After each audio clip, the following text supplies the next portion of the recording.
Hi everyone, welcome back to tonight's video from Paranormal M channel. Before we start, if you like these stories, please leave a like, and if you have had any paranormal experience yourself, feel free to send it to me. The first story in tonight's video is about a house where strange things kept happening in the hallway until both the father and his son saw something they could not explain. Let's get into it. I hope you enjoy the video and have a good, restful night.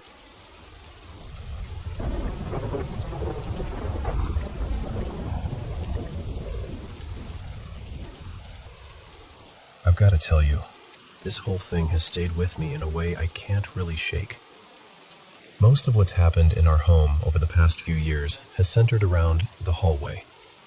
I don't know why that spot exactly, but it always seems to come back to that narrow stretch between the rooms, like something there wants to be noticed. A little while ago, I was coming out of the bathroom late at night, and at the far end of the hall, near my bedroom and my son's room, I saw someone, or something, standing there. It looked like a full figure, pale and still, almost draped in this soft, off-white shape. For a second or two, it was completely clear to me. Then it vanished. What shook me most wasn't only what I saw, it was how I felt. I'm not someone who startles easily. I've spent years riding motorcycles, and that teaches you how to stay calm when something sudden happens. You learn to keep panic out of the driver's seat. But this was different. The fear hit me instantly, right in the chest. It was deep, physical, the kind of fear that makes your whole body go cold before your mind can even catch up. I stood there trying to steady myself, wondering why the sight of it carried that much dread. It didn't move. It didn't rush me. It just stood there, and somehow that made it worse. It felt aware. That's the only way I can put it. I caught my breath, waited for my heart to slow down, and then I went straight to tell my son what I'd seen. A few days later, I was out working, and right in the middle of the day, I got this strong, nagging feeling that I needed to check on him. It came out of nowhere. I remember thinking, I should call him right now. But the day got away from me, and I never made the call. When I got home that evening, we talked, and figured out that around that same time, he'd been sitting at his computer in the living room when he heard heavy footsteps moving down the hallway. Not light creaks, not the house settling. Heavy steps, clear enough to pull his attention away from the screen, which, honestly, is a small miracle in itself. After that, things went quiet for a bit, but only on the surface. The feeling never really left. You know that sensation of being watched, of someone just out of sight around a corner? It was like that. Not all the time, but often enough to wear on you. Then one evening, I went out to pick up a few groceries. It was dark by the time I got back. I pulled up outside, got off the bike, and while I was unstrapping the bags, I thought I saw a dark figure standing on the lawn, just watching me from a short distance away. I did what I usually do when something feels too strange to be true. I told myself I was imagining it and went inside. The moment I stepped through the door, my son told me he'd just seen a ghost in the hallway. He said it had been standing behind the armchair, beneath a novelty mask I keep hanging on the wall. He only saw it for a split second, but he knew it was there. He was sure of it, and the truth is, this wasn't the beginning. Before any of these sightings, we'd already had years of strange things happening. Small objects would disappear and then turn up again. Cardboard roll inserts would get flicked off the windowsill. A door once slammed over and over on a still, hot afternoon with no wind at all. There were other moments too, unsettling ones, the sort of things you try to explain away because the alternative is harder to live with. But now it feels like whatever was once just noise in the background has become more visible, more deliberate. That's the part I keep coming back to. It feels as though it's becoming clearer. First it was sounds, movements, impressions, then footsteps, then a pale figure, then another sighting with more shape, more color, more presence. That progression is what unsettles me most. Part of me wants to set up my phone overnight, maybe run an audio app and see if it catches anything. Another part of me really doesn't want to know. I've thought about getting a couple of cheap cameras just to see what happens when no one's around. I've even wondered whether there's anyone nearby, maybe here in Tasmania, who actually investigates these things properly. But for now, this is where we are. I'm telling you exactly as it happened, because once you've seen something like that in your own home, it's hard to pretend it's nothing. And when your son sees it too, that's when it stops feeling like imagination and starts feeling like you're living alongside something you don't understand at all.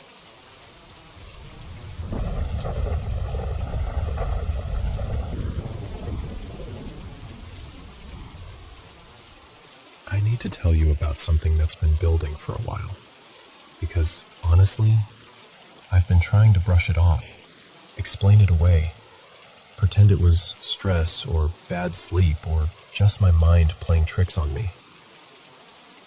But after what happened tonight, I can't really do that anymore. For the past few years, there have been odd little things in this house. Nothing constant, nothing dramatic enough to make me feel certain. Just those strange moments that leave you unsettled afterward. A sound in the wrong place. A knock that doesn't fit. That sort of thing. But in the last couple of weeks, it's all felt stronger somehow. More deliberate. And tonight, I'm almost sure I saw something in the hallway. About a week ago, I was lying in bed, right on the edge of sleep, when I suddenly heard a woman's voice say, very softly, "Hello." It came from the space beside my bed, between me and the wall. It wasn't part of a dream. It startled me so sharply that I sat upright straight away and stared at the exact spot the voice seemed to come from. I was fully awake in an instant, heart pounding, just trying to make sense of it. Then there have been the knocks. A few loud bangs late at night, the kind that make you stop and listen because they're so clear and so out of place. A couple of them happened when the whole street was quiet. No traffic, no people outside, nothing obvious that could explain them. Once or twice my son, Leon, didn't hear them at all, even though they sounded loud enough that he should have. Then, 2 nights ago, I walked past Leon's room and noticed his bedroom door was wide open. He was asleep in bed, and I remember noticing the door because I nearly always clock little things like that. Not even half a minute later, I came back down the hall and the door was shut. Completely shut. I knocked and asked him if he'd gotten up and closed it, and he told me, still half asleep, that he hadn't moved. That unsettled me. But what happened tonight is what really got to me. Leon usually stays up absurdly late gaming and doesn't go to bed until the early morning. Tonight, he headed into his room not long before all this happened. I was already exhausted because my laptop had been acting strangely all day, draining its battery over and over, even though it was plugged in and supposedly charging. It's not something it normally does, and by that point, I was already worn down and irritable. Then there was this fly. One of those relentless little things that just will not leave you alone, landing on my foot, then my cheek, then buzzing back again like it pays rent. I finally got fed up, reached down beside the bed, and dug out the fly swatter I keep tucked away. I managed to kill it, and right as I did, I caught movement out of the corner of my eye through my partly open bedroom door. I saw Leon come out of his room and head down the hallway toward the bathroom. It looked completely ordinary at first. The only thing that struck me as slightly odd was that he seemed to be wearing a dark blue oversized hoodie or blanket thing, which made no sense because his room gets so warm at night. A moment later, I stepped into the hallway myself because I thought there might be more flies out there. Sure enough, there was another one, and I swatted that too. While I was standing there, I called down the hall to Leon, joking that the fly swatter was doing a better job than bug spray ever could. He didn't answer, but when I opened the door, Leon was there in bed. Not standing up. Not getting settled. Not halfway across the room. In bed. Asleep. Or at least asleep enough that opening the door woke him. And that was the exact moment every bit of confidence I had in what I'd seen just fell apart. Because I know what I saw. I saw someone leave that room and walk down the hallway. I was close enough to recognize the shape, the movement, even what looked like the clothing. And yet my son had never left the bed. I just stood there frozen, and this awful cold feeling washed over me. It hit me all at once that whatever I saw in that hallway was not Leon. And that's what's shaken me so badly. I've tried to be rational about everything else, but this felt different. It felt clear, real. And I honestly don't know how to explain it away anymore.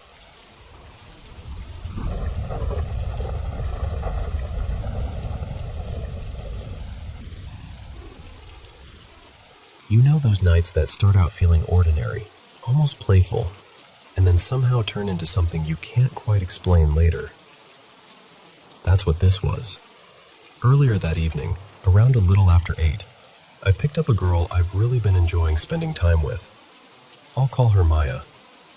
We ended up driving around together for hours, just talking, laughing, and taking those quiet back roads that seem to stretch forever at night. We live out in Seminole County, Oklahoma, and if you've ever been through places like that, you know how the dark feels different there. It's not city dark. It's wide open, still, and old. At first, we stopped by a cemetery for a while, mostly just to sit and soak in the silence. Strangely enough, it didn't feel creepy at all. It actually felt calm, almost comforting. But after a bit, we both agreed we wanted something a little more exciting, so we drove out to this old place people around here call Whisper Bridge. Now, I'd been there before. Plenty of times, actually. Friends, random late-night drives, even once with Maya before. Nothing unusual had ever happened. That's probably why we didn't think much of it when we parked and stepped out. But this time felt different almost right away. The second our boots hit the ground, we both got that feeling. You know the one, where the air suddenly feels heavier and your skin goes tight for no real reason. Neither of us said much at first, because we both felt weird things before, and figured maybe we were just letting the mood get to us. We walked out onto the bridge, stepping carefully over the old metal framework. Off to one side, in the overgrown brush, we heard rustling. It wasn't loud, and honestly, we brushed it off because we'd already seen a possum near the entrance when we pulled up. So we kept going. We stopped for a while and looked over the side. There wasn't much water under us, mostly mud and a thin, sluggish stream because of the summer heat. The night itself was warm, not hot exactly, just one of those late Oklahoma nights where the air clings to you a little. We stood near the middle of the bridge talking, enjoying the quiet, and for a moment it actually felt peaceful. Then we heard it. A sharp little metallic ting.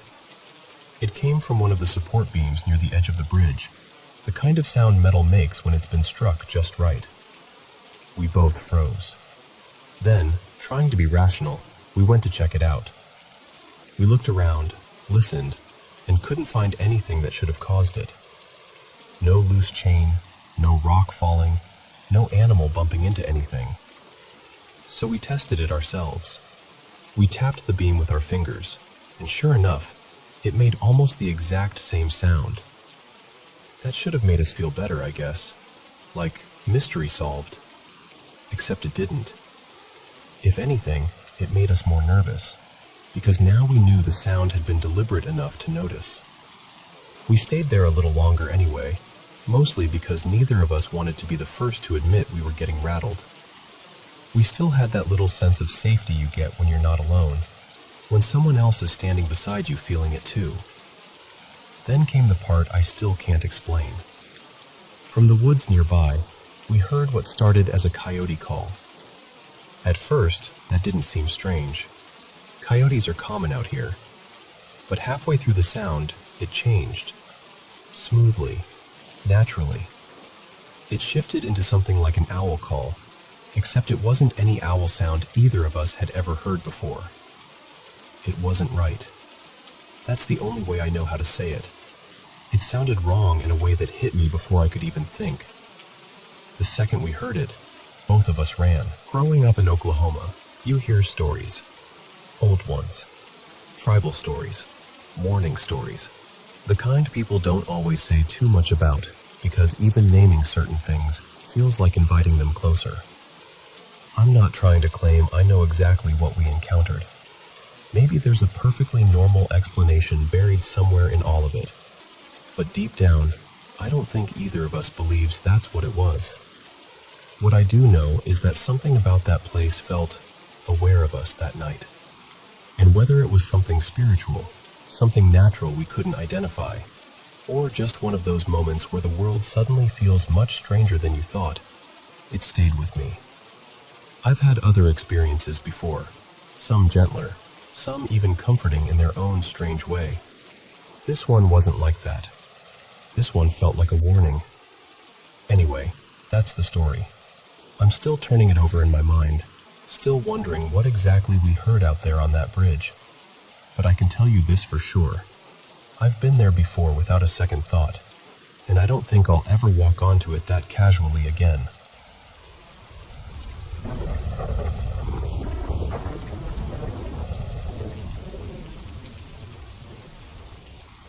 You know, my friend Scotty Schaefer and I have been close since we were about 4 years old. We're both pushing 40 now, and even though life has done what life always does, moved us to different states, gave us wives, kids, jobs, all the usual chaos, we still make time to fish bass tournaments and go hunting together a few times a year. We've always shared gear, stories, and probably too many bad decisions.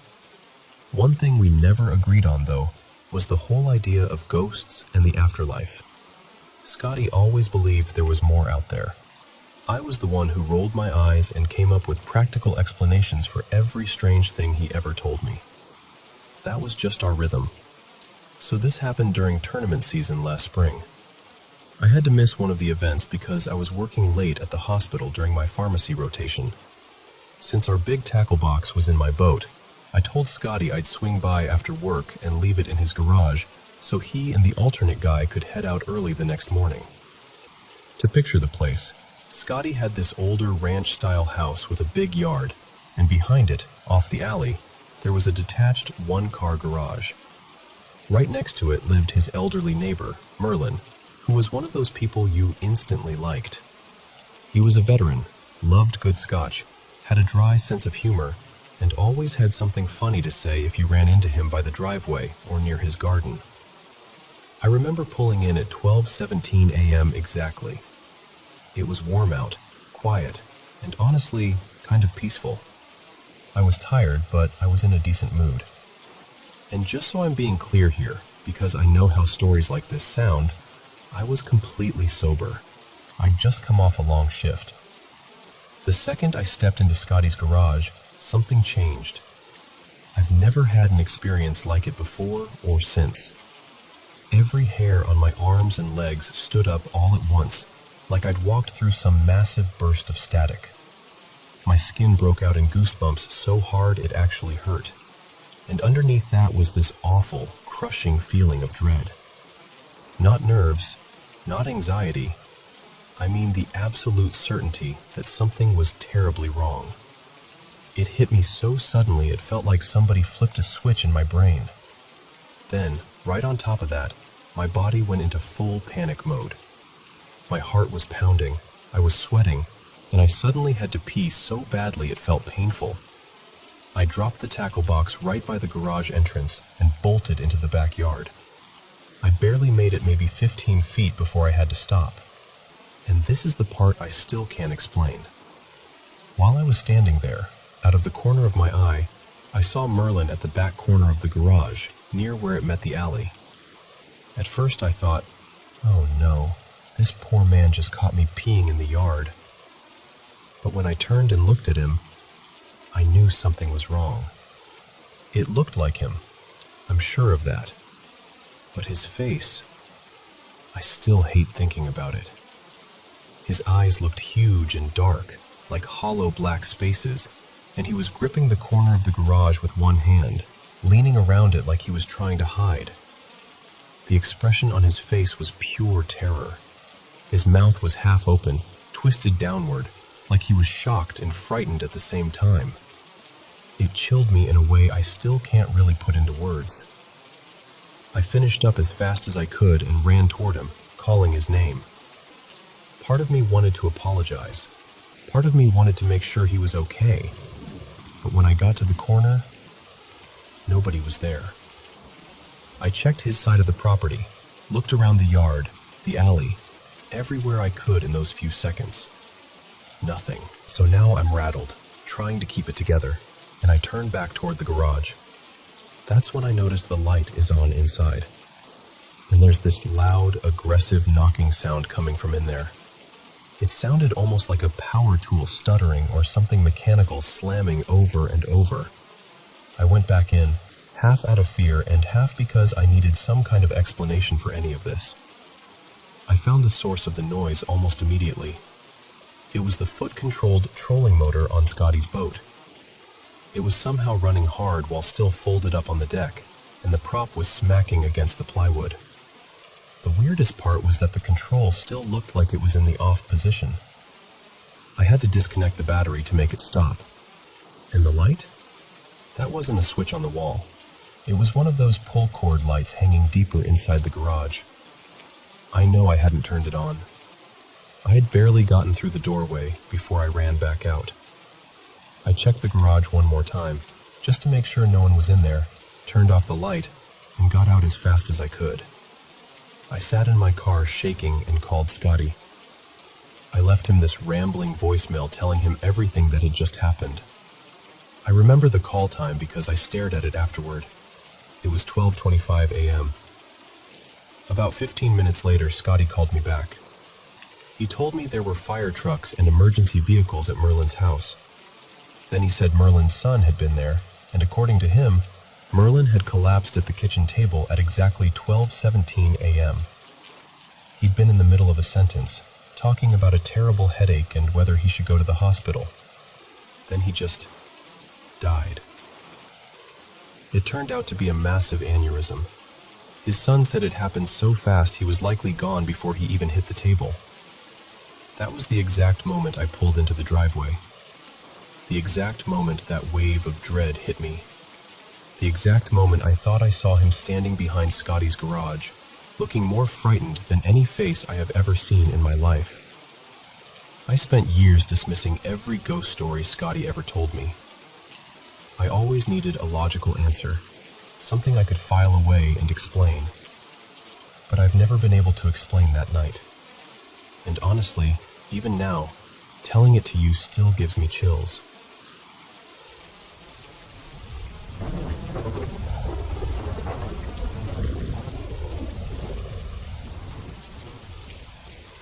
So, I want to tell you about something strange that happened to me and my friend last week at the St. James Hotel in Red Wing, Minnesota. Not the one people always mix it up with, but the historic one. The old hotel that's been standing there since the 1800s. It's gorgeous, honestly.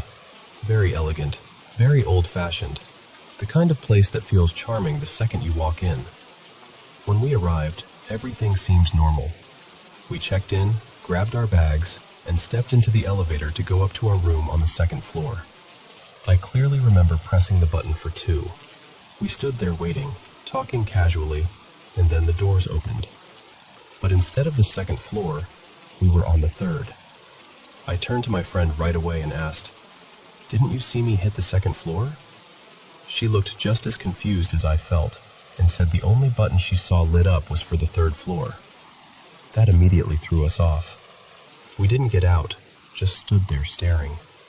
The hallway looked wrong. The walls had this dark patterned wallpaper, kind of burgundy and navy with an old Victorian style to it. and the lighting was so dim it made everything feel heavy. Not just dark, but unsettling. It was like the whole floor had this stale, eerie feeling that pressed in on you. We kind of laughed it off at first because what else do you do when something weird happens and you don't know what to make of it? I pressed the second floor button again, and this time the elevator took us where we meant to go. When the doors opened, the second floor had a similar old-fashioned look, but it felt more normal. The lights were brighter, and there was a large mirror along the wall that made the hallway feel more open. So we went to our room and tried to settle in. Later on, I told my friend I wanted to go back up and explore the third floor.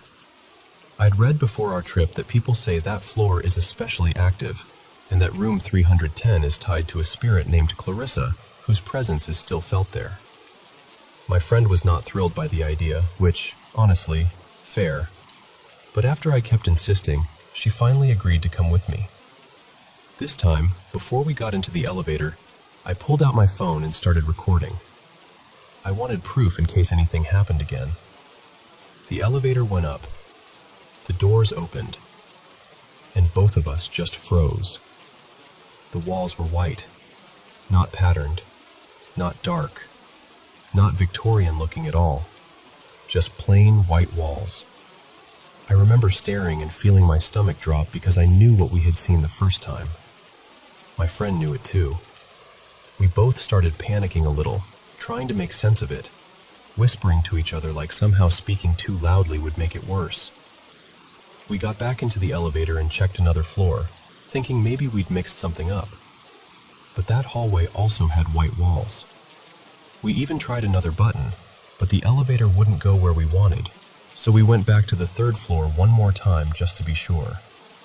Still white walls. At that point, we rode back down to our floor completely shaken. We just stood there in the hallway talking in circles, trying to explain something that neither of us could explain.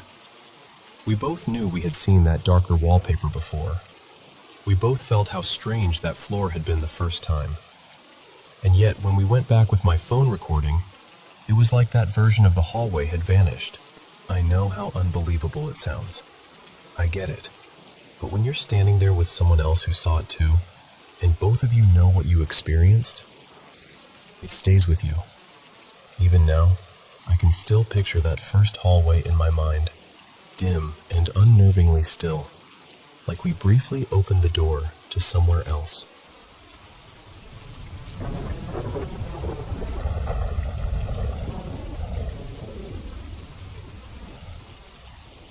Let me tell you about the gym I work at, because honestly, I still can't quite make peace with what's happened there. The building itself isn't ancient or anything dramatic like that. It's been around a while, maybe a few decades, but it's still solid. It used to be an old racket club with courts downstairs and a fitness room above, and now it's been converted into a full gym. You can still see traces of what it used to be, especially in the downstairs weights area where the old court markings and wall angles are still visible. The pool, showers, and changing rooms are tucked off a side corridor, and the rest of the gym sits upstairs beyond this open wooden staircase. During the day, it feels completely normal, familiar even. But at night, it becomes something else. There have been a few moments that really got under my skin. The first one happened maybe 5 months ago. I'd already been home for a while when my manager called and said one of the alarms had gone off at the gym. I lived closest, so I went back to check it out. When I got there, I found the issue pretty quickly. One of the poolside doors hadn't latched properly. Before fixing it, I did a full sweep of the place, just to be safe. Reception was empty. Upstairs was empty. The women's changing room was empty. I went through to the pool area, shut the door properly, checked the plant room, checked the men's changing room, and glanced into the weights area too. Nothing. No one. Then, as I was heading back toward reception, I heard someone shout behind me. Not angry, not panicked, just like someone calling out casually to another person across the room. At the same time, I caught this dark shape in the corner of my vision, and then I heard the men's showers come on. I ran straight toward the sound. Adrenaline does that to you, I suppose. But when I got there, everything was exactly as I'd left it. No movement, no footsteps, no doors swinging. No one could have slipped past me without being seen. The corridors are too narrow, the layout too tight. I was completely alone. Then a couple of nights later, 2 co-workers had their own experience during closing. They'd checked every section properly, made sure all the members were gone, and started shutting things down at reception. That's when they heard voices coming from down the corridor, and then the sound of locker doors banging shut in the men's changing room. So they called out, thinking maybe someone had been missed. It happens, people linger, but when they checked, there was nobody there. They walked back toward reception, and just as they got close, they heard it again. Same voices, same locker noise, same empty room when they checked. They locked up fast after that and got out.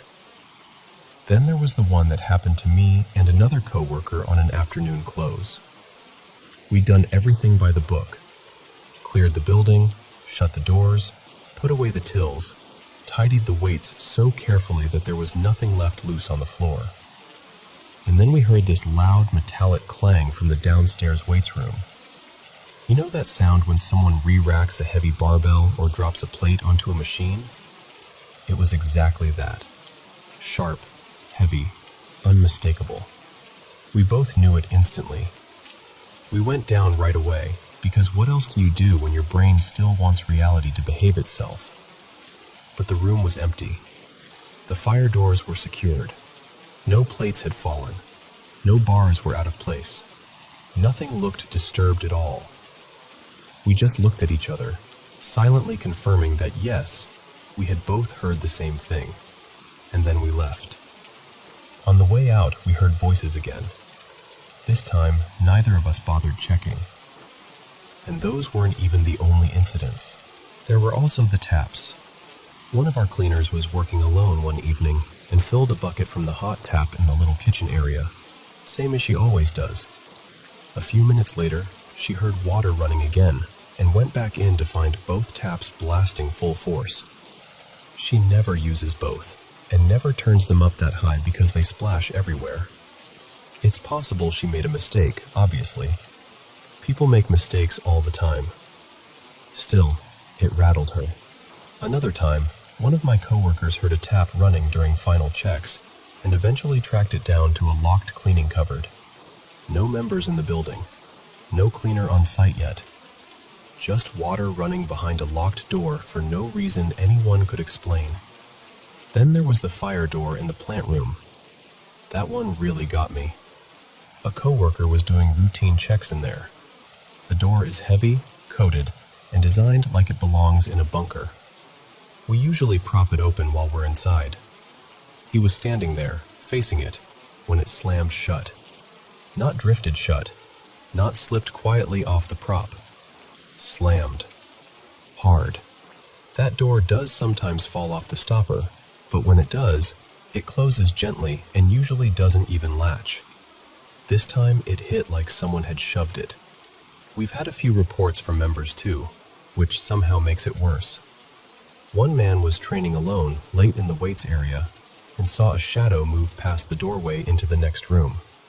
He thought it was a staff member coming to tell him it was closing time, so he waited. No one came. He checked the connected rooms himself. Empty. Another member heard the sound of weights being set down while he was walking between sets. He searched the whole area. Again, empty. And one man in the changing room heard voices, turned the corner expecting to find someone speaking to him, and instead only saw a locker door slowly swinging open by itself. That last detail stayed with me more than I'd like to admit. What bothers me is that I'm not someone who jumps to supernatural explanations. I'm careful, skeptical. I want there to be a logical reason for things. Echoes, plumbing, settling pipes, bad hinges, tired brains at the end of a shift, any of that. And honestly, some of it probably can be explained that way. But when the same kinds of noises keep happening, in the same places, heard by different people, over and over again. It starts to wear down your neat little rational framework. So that's my story. Or, I guess, that's Rowan's gym now, because it doesn't always feel like it belongs only to the living after dark. I still lock up. I still do the checks. I still tell myself there's an explanation for everything. But I'd be lying to you if I said I walk those corridors at night with the same confidence I used to. Something in that building doesn't quite feel empty when it should.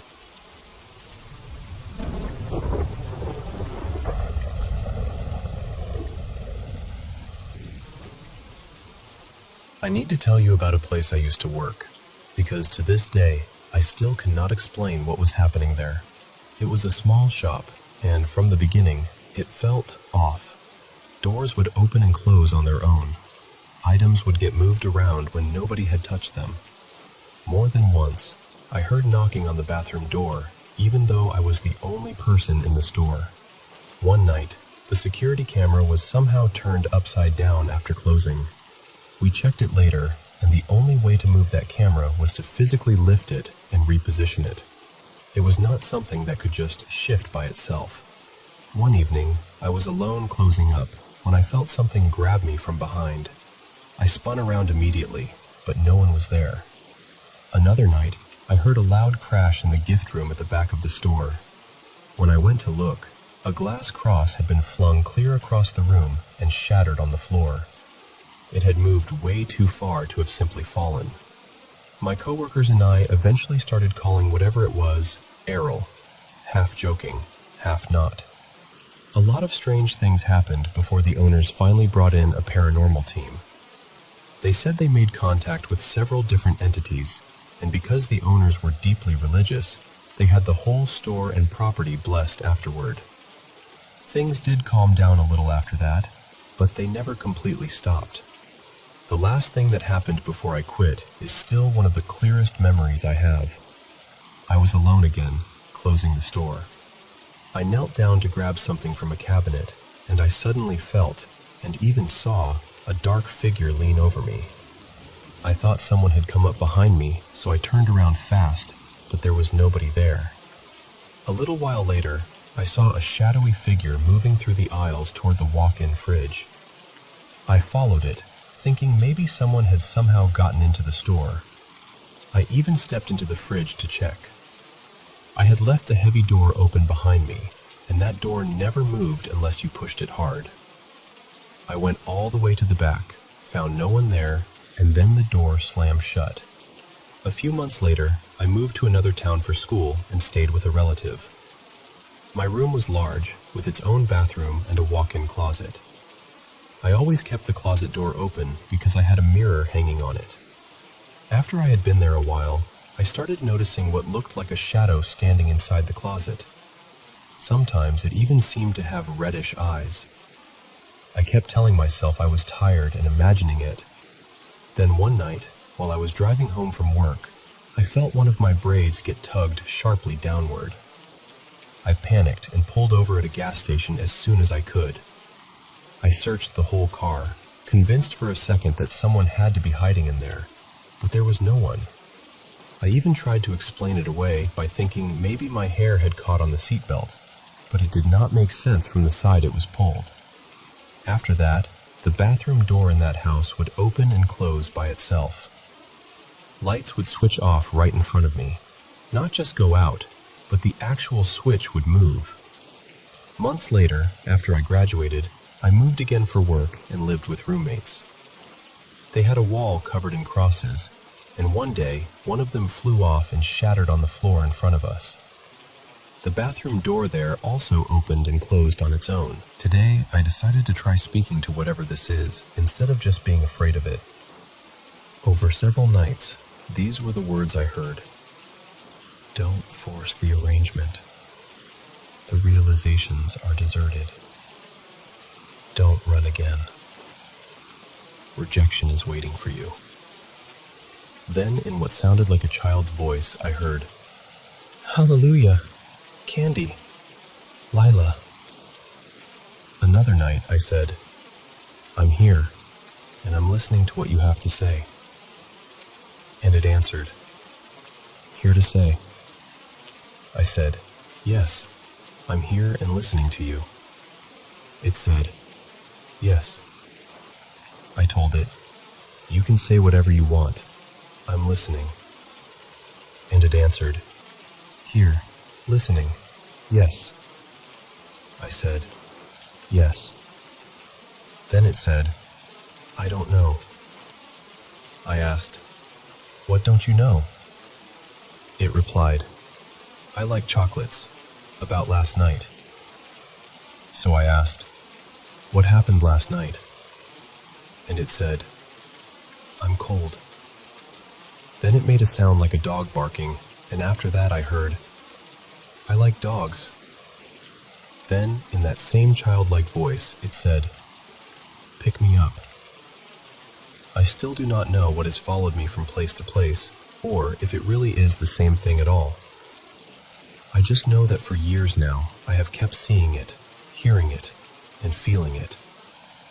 And no matter how much I try to reason through it, some part of me still feels like something has been trying to get my attention for a very long time.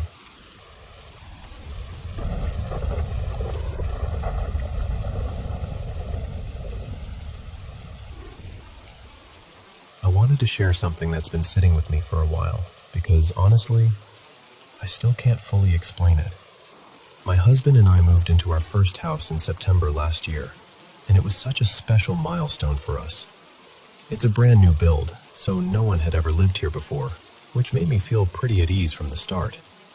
The house has always felt calm and comforting, never heavy or unsettling. A few weeks after we settled in, we lost our sweet cat after a long battle with cancer. She passed away at the vet, not in the house, but during her last stretch, she spent a lot of time resting in the upstairs spare room. Those last days were hard. Not too long after she was gone, both my husband and I started catching these little glimpses out of the corners of our eyes. It always looked like a small white shape near the top of the stairs, right outside that room. She was white, so naturally our minds went there. We never saw anything clearly, never straight on, just those quick side glances that make you stop and wonder if you really saw something at all. At first, I told myself it was probably just grief playing tricks on us. Then a couple of months ago, something stranger happened. I was halfway down the stairs talking to my husband, who was sitting in the living room, and right in the middle of answering me, he suddenly stopped and said, "Wait, there, behind you." He pointed up toward the wall near the staircase. At the exact same moment, our other cat darted over and started pawing anxiously at that spot, like she was trying to catch something. By the time I turned around, there was nothing there. My husband had goosebumps all over his arms and told me he'd seen a quick flash of light, almost like a sharp little wedge, shoot up the stairs. He's not dramatic, and neither am I, so I still tried to brush it off. I figured maybe it was some random reflection or just a weird moment. But the fact that our cat reacted too stayed in the back of my mind.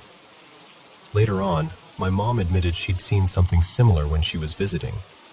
She said she noticed a strange reflective light near the top of the stairs one afternoon, but she kept it to herself because she didn't want to scare me.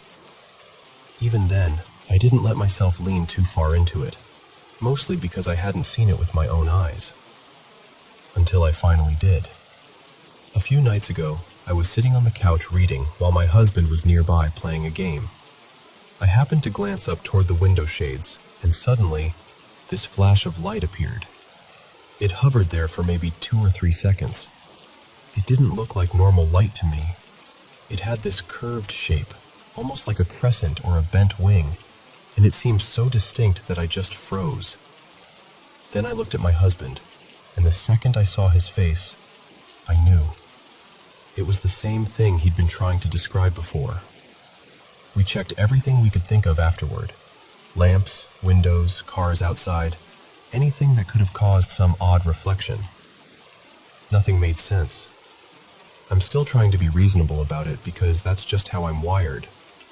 But I can't deny that it felt real, and now I understand why everyone else looked so unsettled when they saw it. I don't know if it's connected to our cat, or if it's something completely explainable that we just haven't figured out yet. I only know that it happened, and I can't stop thinking about it.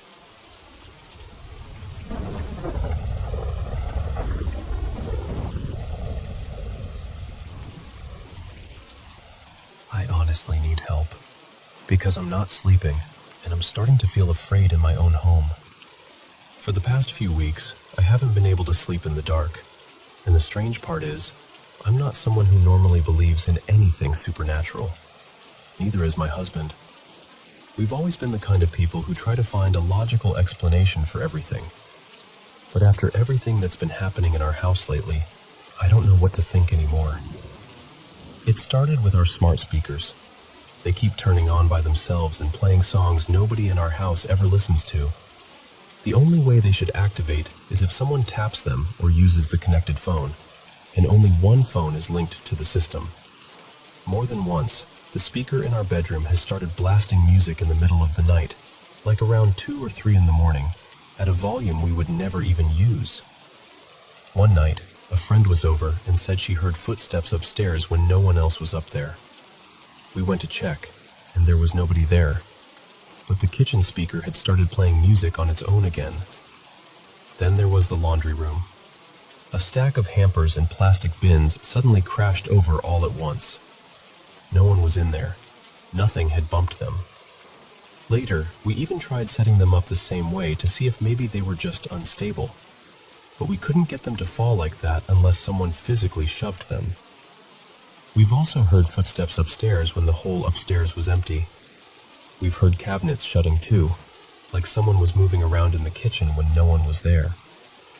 One of the moments that really shook us happened to my husband.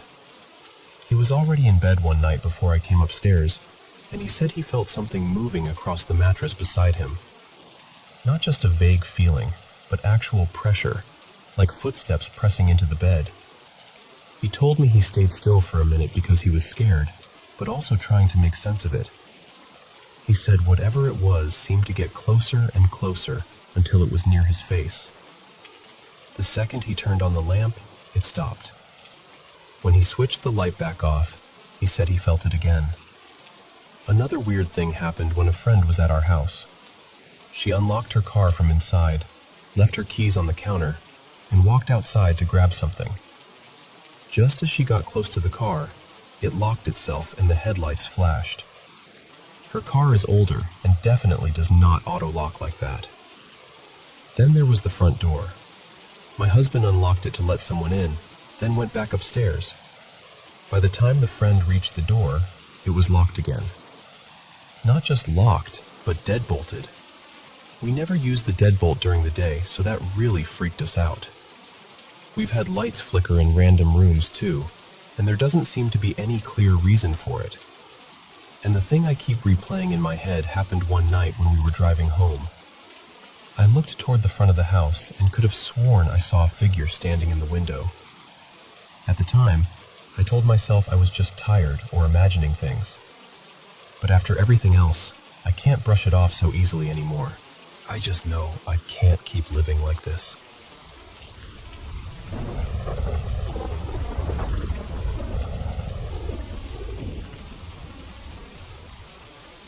I want to tell you about something that stayed with me for years, and even now, talking about it still gets under my skin in a way I can't fully explain. When this happened, I'd been living in that house for around 10 years, maybe a little more. By the time I'm telling this now, it's been close to 13. It was one of those narrow 3-story townhouses that tries very hard to look fancy from the outside, complete with those useless little balconies no one could actually step onto. The layout matters, unfortunately, because the feeling was always tied to one exact spot. When you walked in through the front door, there was a small bathroom off to the left, the kitchen on the right, and the living room straight ahead. Just beside that first bathroom, the staircase started. From the bottom, if you looked up, you could see a section of white painted railing near the upstairs bathroom door. The stairs curved near the top, and when you reached the last step, my bedroom was directly ahead. My mom's office was nearby, along with a cupboard and my dad's study. It was an ordinary enough house, really. Nothing about it should have felt strange. But for as long as I can remember, there was one place that never felt right. A few years after we moved in, when I was still pretty young, I started feeling this presence at the top of that first staircase. Not just once in a while, not only at night, but constantly. It always seemed to be standing near the upstairs bathroom door, just beyond the railing, as if it were leaning slightly forward and looking down. Sometimes it felt distant, almost blank, like it was there without really noticing me. But most of the time, it felt focused, intentional. Every single time I came out of my room, I'd glance toward that spot without even thinking about it. I'd start down the stairs feeling mostly normal, but the second I hit that curve and my back turned toward the landing, the feeling would come over me. That unmistakable sensation that something was watching me. Not imagining it, not just being nervous. Watched. And it worked both ways. Going upstairs, going downstairs, daytime, nighttime, it didn't matter. Though I'll say this, at night it always felt worse, heavier, sharper. During the day there were still moments when I'd hit a certain step and my whole body would go cold, and I'd rush the rest of the way just to get away from that part of the landing. The strange thing is, I never told anyone, not once. Part of it was embarrassment, I think. It unsettled me deeply, but saying it out loud made me feel childish, like I'd sound ridiculous. My best friend and I were both the sort of kids who were always expected to be sensible, high-achieving, composed. The kind of girls who were supposed to have their heads screwed on properly. And even though, logically, I knew feelings aren't stupid, I still couldn't bring myself to say, something at the top of my stairs feels wrong. My best friend, I'll call her Jamie, used to stay over a lot when we both had free time. On the night I'm thinking of, we were probably 15, maybe 16, somewhere around then. We were having one of those really ordinary, happy evenings, talking nonsense, laughing, baking cookies, finishing the takeaway we'd ordered, cutting up fruit, half watching films in the living room. Just normal teenage stuff. She said hi in this oddly drawn-out way, and I answered, not thinking anything of it. Then she looked at me with this expression I still remember so clearly. She was half smiling, half frowning, like she already felt silly for what she was about to say. And then she said, very casually, "Mara, do you ever get the feeling that someone's watching you from the top of those stairs?" I froze. I mean, completely froze, because I had never said a word about it to her. Not hinted at it, not joked about it, nothing. And suddenly there it was, spoken out loud by someone else, the exact thing I had been carrying around in silence for years. I remember feeling two things at once. Absolute terror, just this cold shock right through me. But also relief, real relief.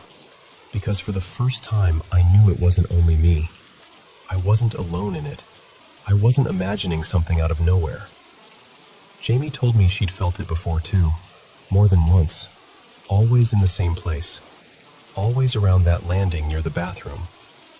And when she described it, it matched what I'd been feeling all along. Same spot, same sense of being watched, same awful energy. Even now, telling you this, I get emotional in a way that's hard to put into words. It's not just fear, though there's definitely fear in it. It's something deeper than that. The whole thing, the years of feeling like there was something standing there, something maybe angry, maybe hostile, has stayed with me in a very profound way. I still feel it sometimes, and I still look at that spot every single time.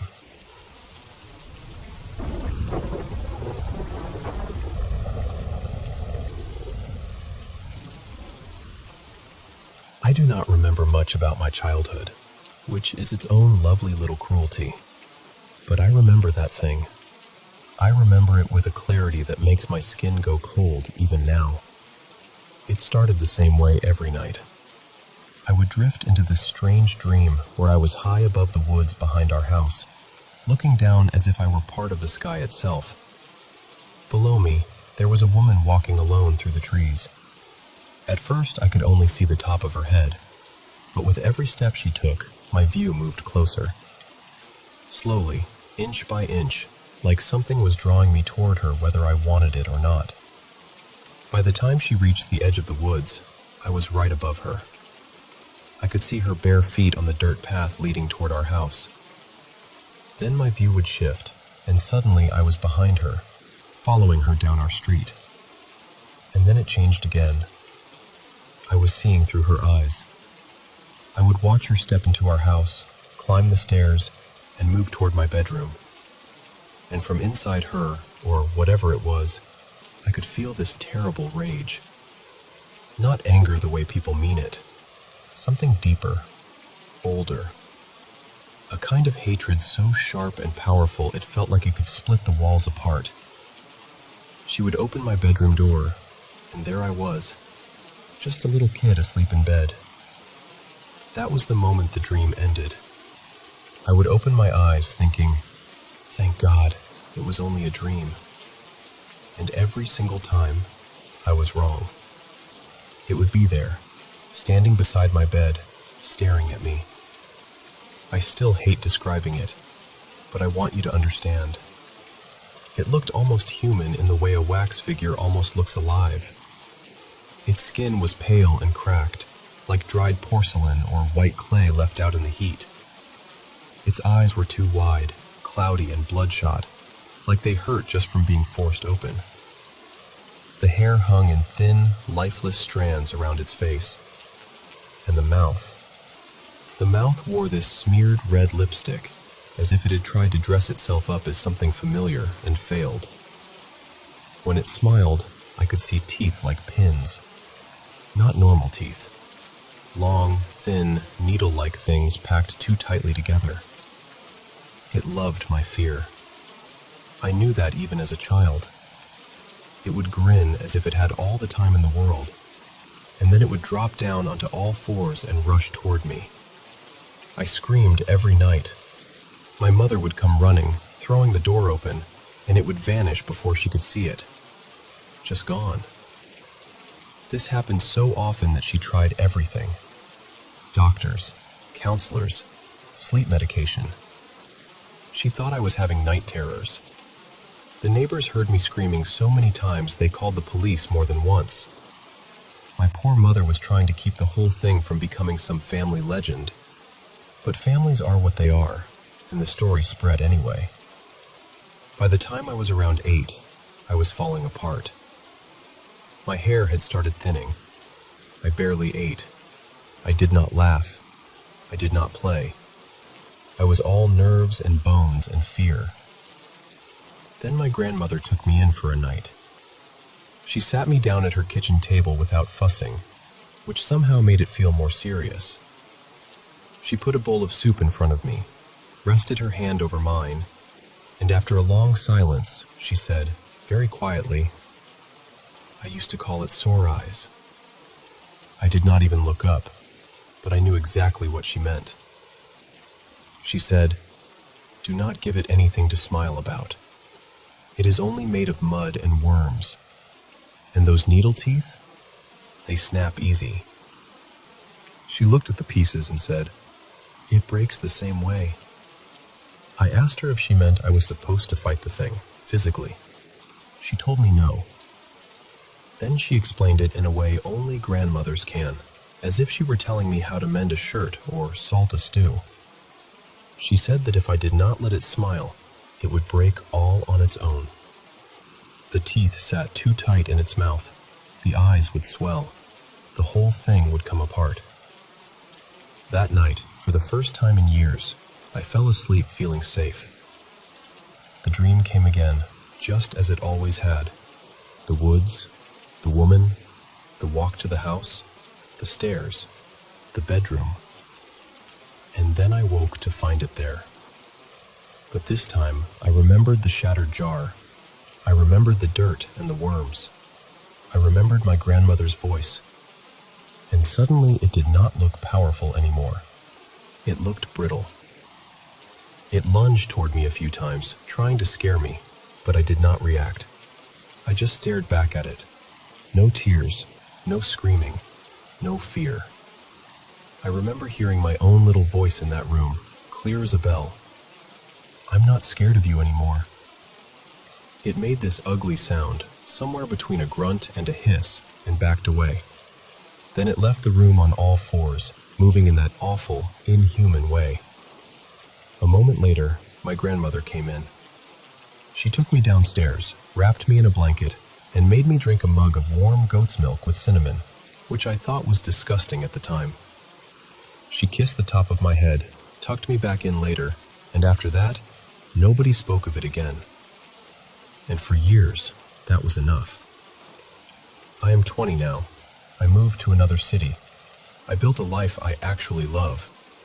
I have been with my partner Daniel for 3 years. We have a dog and a cat and a small, happy home. I have close friends. I laugh easily now. At 14, I told a therapist about what happened, and she thought it might have been stress, sleep paralysis, childhood trauma, all dressed up in nightmares. Maybe my grandmother just knew how to give me something symbolic to hold on to, and maybe that saved me. Honestly, for a long time, that explanation was enough too. Then, 2 weeks ago, it came back. The dream returned first. Same path, same house, same feeling. When I opened my eyes, it was in my room again, crouched low at the foot of the bed like a runner waiting for the signal to launch. I was not afraid, not at first. I remembered the jar. I remembered what my grandmother had taught me. So I looked at it and said, just like before, "I'm not scared of you." But this time it smiled wider than I had ever seen, wider than seemed possible. It gave this horrible, deep little laugh, and then it spoke. It had never spoken before. It said, "I know, not yet." Then it disappeared. The next morning, my mother called to tell me my grandmother had died during the night. I do not really have words for what that did to me. I am still grieving. Some hours I feel steady, and some hours I feel like the floor has dropped away. After the funeral, my mother and I went to clear out my grandmother's house. In the kitchen, there was spilled cinnamon on the counter, and a carton of goat's milk left open, sour and leaking onto the floor. It looked as though she had been in the middle of something, or preparing for something. She had already packed many of her belongings into boxes.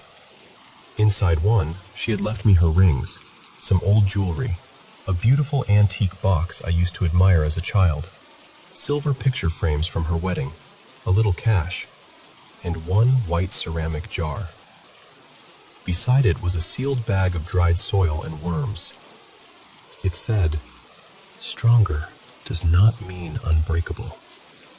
Since then, that thing has not stopped. The dreams keep coming. The feeling of it keeps finding me. I can feel it waiting, taunting, like it knows something I do not. And I am telling you this now because I do not know what else to do. I wish this were just a story from a frightened child. I really do. But it is back. And I think my grandmother spent her whole life keeping it from reaching me.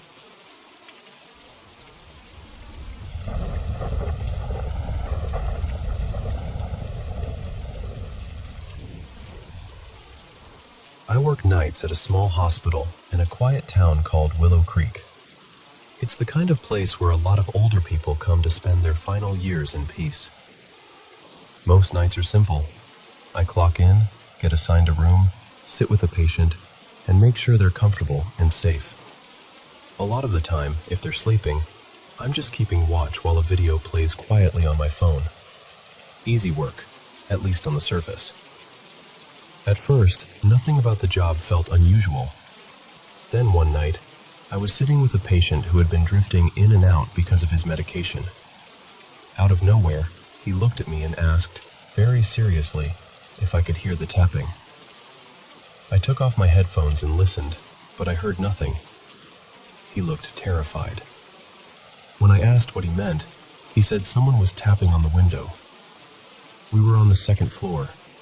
There was no balcony, no ledge, nothing that would explain it. I told him I didn't hear anything, but he kept staring toward the glass like something was really there.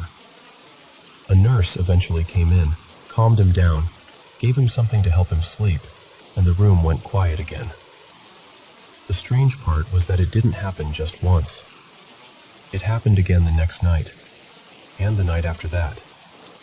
Always the same thing. He would hear tapping at the window, ask me if I heard it too, and panic when I said no. Not long after that, he passed away. I didn't think too much about it at first. In a place like this, death is sad, but it isn't rare. A few days later, I was called in again for another overnight shift. This time, I was assigned to an elderly woman who had just been admitted because her family could no longer care for her around the clock. She had dementia and drifted in and out of different memories. One minute she was telling me about being a girl in her family's garden, and the next she thought she was back in her own bedroom asking me to turn off the lamp. She was sweet, gentle, and easy to sit with. Around 2 a.m, she woke up suddenly and sat straight up in bed.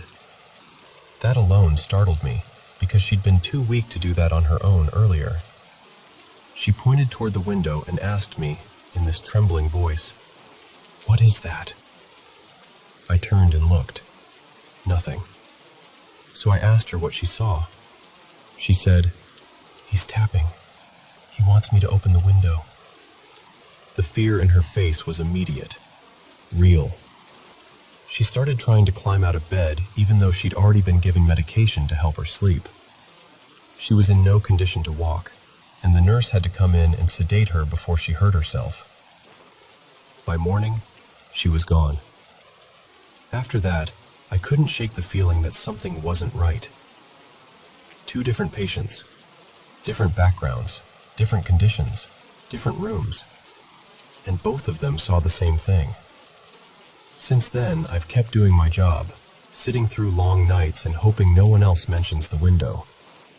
Tonight, though, something felt wrong from the moment I arrived. The hospital was unusually busy. Everyone seemed tense. Even one of the doctors made an offhand comment about the moon looking strange lately, like that explained the heaviness in the air. I'm not really someone who buys into things like that, and I try not to judge what other people believe, but still, the whole place felt off. My patient tonight was an older man named Harold. He had dementia too, but he was calmer than most and more aware than some of the others I've cared for. He'd also just had surgery, so by the time I started my shift, he was heavily sedated and resting. I settled in the way I always do, put on a video, opened a bag of snacks, cracked an energy drink, and got ready for a long night. Then, around midnight, the room turned freezing cold. That didn't make any sense. A little later, I started hearing footsteps in the hall. At first, I ignored them. Nurses are always moving around at night, especially when the floor is busy.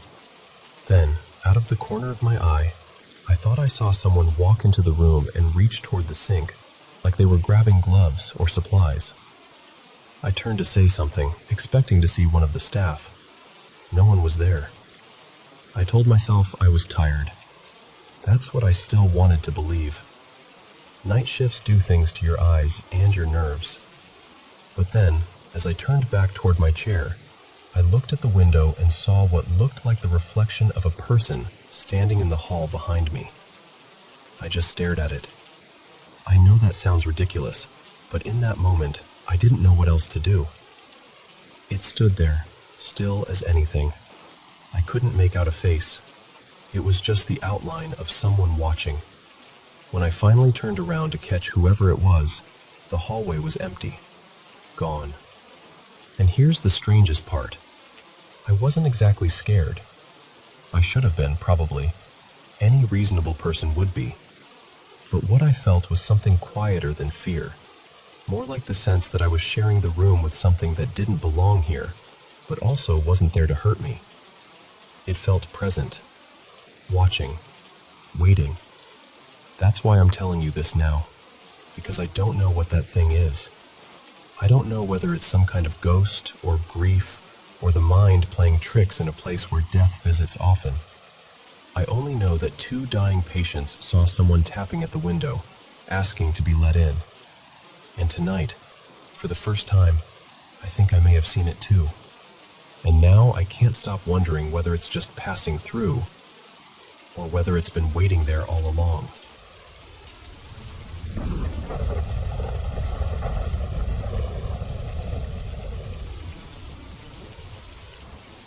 Let me tell you about something that happened to me one summer in July 2007, down in the south of England.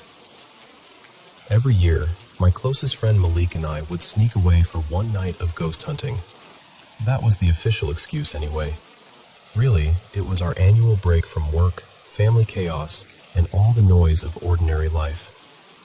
We'd laugh, pack up our ridiculous gear, and go chasing stories neither of us fully believed. But this one trip, this one genuinely got under my skin. We'd done a bit of digging beforehand and decided to head out to a lonely stretch near Oxney Bottom, along the road between Deal and Dover in Kent. Before setting off, we stopped at a local pub for dinner, had a pint each, and mapped out where we wanted to walk that night. Now, whether it was because of all the equipment we were carrying, or because we obviously weren't locals, the barman suddenly looked at us and asked, "You two here for the ghost then?" We sort of smiled and admitted we were, and that was enough. The whole pub seemed to wake up. People who had clearly been listening in started leaning over, telling us bits and pieces about the famous Grey Lady. Most of it sounded like the usual handed-down local folklore, but one story really stayed with me. A man in his 40s told us that when he was a teenager, he and his mates used to stretch a washing line across the road and whip a white sheet from one side to the other whenever a car came past. He thought it was the funniest thing in the world, right up until the police got involved because too many terrified drivers had reported seeing a ghostly woman crossing the road. By then, we were in good spirits. It was one of those beautiful English summer evenings when the light lingers forever. We headed out laughing, not taking any of it too seriously. We spent a while sitting in a patch of woods, talking rubbish, listening to the quiet, half enjoying the silliness of it all. A few hours later, we decided to make our way back to the campsite. But just before leaving, we spotted a gravel track leading off the main road and thought, why not take one last look? There was still a faint glow in the sky, but under the trees it was properly dark. That's when I noticed it. Up ahead, maybe 20 yards away, I saw what I can only describe as a pale, white shape, almost like a narrow, human-sized column of mist. Not solid, not exactly floating, but there. What was strange was that I didn't feel frightened at first. I honestly thought there must be something smeared on my contact lens. I blinked hard a few times, even rubbed at my eye, but the shape stayed exactly where it was. I said, "Malik, can you see that?" He was looking off in another direction and just said, "See what?" I turned back and it was gone. So we kept walking. Then, a moment later, I saw it again. This time, it was closer to the path, moving at a slant, almost as if it was about to cross in front of us. Again, I tried to reason it away. Dirt on the lens, a trick of the light, low mist, anything sensible. And then Malik suddenly yelled, "What the hell is that?" That was the moment my stomach dropped, because now I knew it wasn't just in my head. I grabbed the huge torch we'd brought with us and switched it on, but he immediately shouted, "Turn it off! Turn it off!" So I did, and that made everything worse. For a few seconds we were blind, completely blind. The torch had wiped out what little night vision we had, and by then the last bit of light had disappeared from the sky. We were swallowed by darkness so thick it felt like it had weight. I remember standing there, barely breathing, listening to Malik breathing hard beside me. Eventually, our eyes adjusted, and somehow, reluctantly, I agreed. We carried on up the hill until we came across 3 people, a man and 2 women, very much real and very much alive. We told them what we'd just seen and asked what on earth they were doing out there at that time of night. They said they were paranormal investigators. Apparently the area had quite a reputation, and they were there to do some sort of vigil. I remember thinking they seemed serious to the point of being unsettling. They were doing little rituals, talking about energies and cleansing the space. We left them to it and started the long walk back to our campsite, which was a couple of miles away. Every dark patch of trees, every rustle, every shadow had us on edge after that. But nothing else happened on the way back. There were a few odd things that happened to Malik later that night too, but I slept through all of that, and honestly, this part is the piece that has stayed with me anyway. So what was it? I still don't know. I come from a scientific background, so of course I've tried to explain it. Maybe it was marsh mist.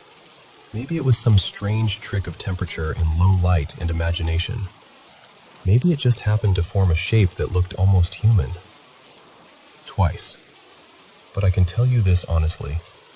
Whatever it was, in that moment, I was truly scared.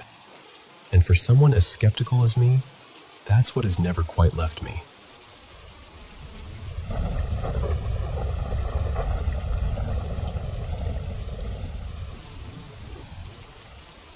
If you're listening to this, I want you to picture me as a young mother back in 1999, living in a 2-bedroom apartment with my husband and our little boy, Tobin.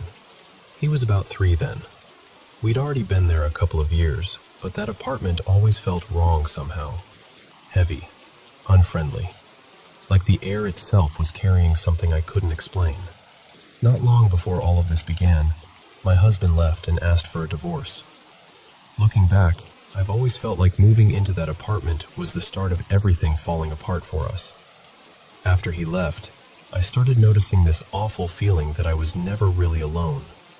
Even when my son wasn't home, it felt like someone was there with me. I'd catch myself saying, "Hello?" into the silence, like an idiot, half joking and half hoping I was wrong. Sometimes I'd get chills so suddenly they made me stop in place. At first I told myself it was grief, stress, loneliness. You know how badly the mind wants to explain things away. Then, it started happening with my son. Like a lot of toddlers, he hated naps. One afternoon I laid him down, and he was fussing and fighting sleep the way little kids do. I left his bedroom door cracked and went into the living room, still hearing him complain. And then all at once, he went completely quiet. Not sleepy quiet, abrupt quiet. So I peeked in. He was lying on his side, smiling at the empty space beside his bed, like someone was standing there keeping him company. I remember backing out of the room and thinking, well, at least he's calm now. A few days later it happened again. This time, I heard whispering, then a little giggle. I looked in, and once again he was staring at that same spot beside the bed. After his nap, I asked him, real casual, "Who were you talking to in there, baby?" And he told me, plain as anything, "The nice lady." I still remember the chill that ran up the back of my neck. I asked him who she was, and he said she sang to him, told him stories, kept him company. I wanted so badly to believe it was just an imaginary friend. Kids do that. Kids say strange things. That's the sort of flimsy little logic adults cling to when they don't want to admit they're scared. But it kept happening. I'd hear him whispering in his room, sometimes even late at night. Every time I checked, he'd be looking toward that same empty place. About a year passed. I met someone new, and eventually my boyfriend, Frank, moved in with us. By then, Tobin was around 4.5. Not long after moving in, Frank started telling me the apartment felt wrong to him too. He said he always felt watched, especially when he was there alone. I told him I knew exactly what he meant. I still hadn't told him about the nice lady. I think part of me was embarrassed to say it out loud. Part of me was afraid that once I did, it would become more real. Then one day, something happened that shook both of us. I was still at work, and I hadn't picked my son up from daycare yet, so Frank was alone in the apartment, taking a shower. When I got home, I found him outside on the steps in nothing but a pair of soaked shorts, dripping wet, wide-eyed, scared half out of his skin. I asked him what happened. He told me he'd been in the shower when he saw, through the frosted glass, what he thought was me walking into the bathroom. He called out, cheerful as anything, asking how my day had gone. No answer. Then he saw her again, or what he thought was me, leaning over the sink and staring into the mirror. He said my name. Still nothing. He rinsed the soap out of his hair, grabbed the first thing he could throw on, and ran outside. Not long after that, I found out I was pregnant. The whispering in Tobin's room never really stopped. Frank and I still felt watched all the time. Then, a few months later, I was talking with a neighbor who had lived in the complex for years. She was in the apartment upstairs from mine, sort of across the way. Somehow, we got to talking about drugs and the people in town who'd lost themselves to meth. Small town tragedy. There's always too much of it. That's when she told me about the woman who had lived in my apartment right before my ex-husband and I moved in. She said the woman had moved there after a divorce with her 2 young sons. At first, she had a good office job downtown. She dressed beautifully, went to work every day, held her life together. Then she got involved with a man who was using meth, and before long, she was using too. My neighbor said she watched her unravel over the next year. The nice clothes disappeared. The job disappeared. Her whole life started to collapse. Eventually, her ex-husband fought for custody of the boys and won. After the children were gone, things got even worse. Then one day, she overdosed in that apartment. My neighbor saw the paramedics take her out. She was seizing, foaming at the mouth. The man she'd been with apparently stole from the apartment while she was dying, though he did call 911 before he left. She never came back. She died. Later, her parents came to clear the place out. By the time my neighbor finished telling me all of that, I was crying. She probably thought it was just pregnancy hormones and a sad story. But that wasn't it. Because the second she told me about that woman and her 2 boys, I knew. I knew in that deep, wordless way you sometimes know things before your mind catches up. I felt it in my bones. I knew who the nice lady was. Later, my second son, Colin, was born, and we stayed in that apartment until he was around 7 months old. In the last couple of months we lived there, something started happening with him too.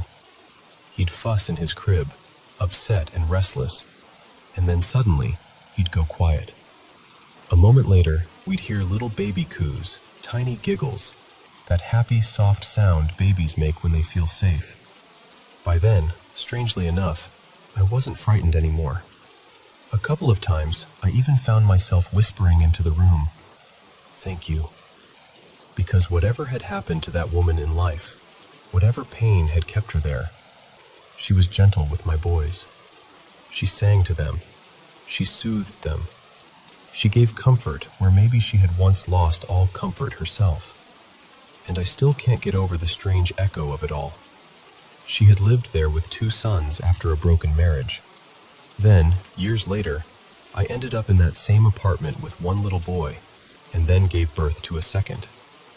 The parallels were almost too much to ignore. Years later, I was looking through old baby pictures of my sons and found one taken in that apartment. My older son is holding his baby brother, and above them, there's this gray orb I'd never really noticed before. I looked it up, and one interpretation said gray orbs can be connected to spirits carrying sadness or unrest. That brought the tears right back, because all I could think was, there she is, the nice lady. I still live near that apartment complex. Every now and then, I drive past it, and when I do, I say a prayer for her. I hope she isn't there anymore. Hello, Paranormal M viewers. It's freezing. I've been looking forward to sitting here, sharing my mysterious experiences with you, and then drifting off to sleep. Thanks so much for sending in your stories. Now go ahead and get into bed, put on your headphones, snuggle up under the covers, and let's dive into today's mysteries. Oh, and don't forget to subscribe and turn on notifications.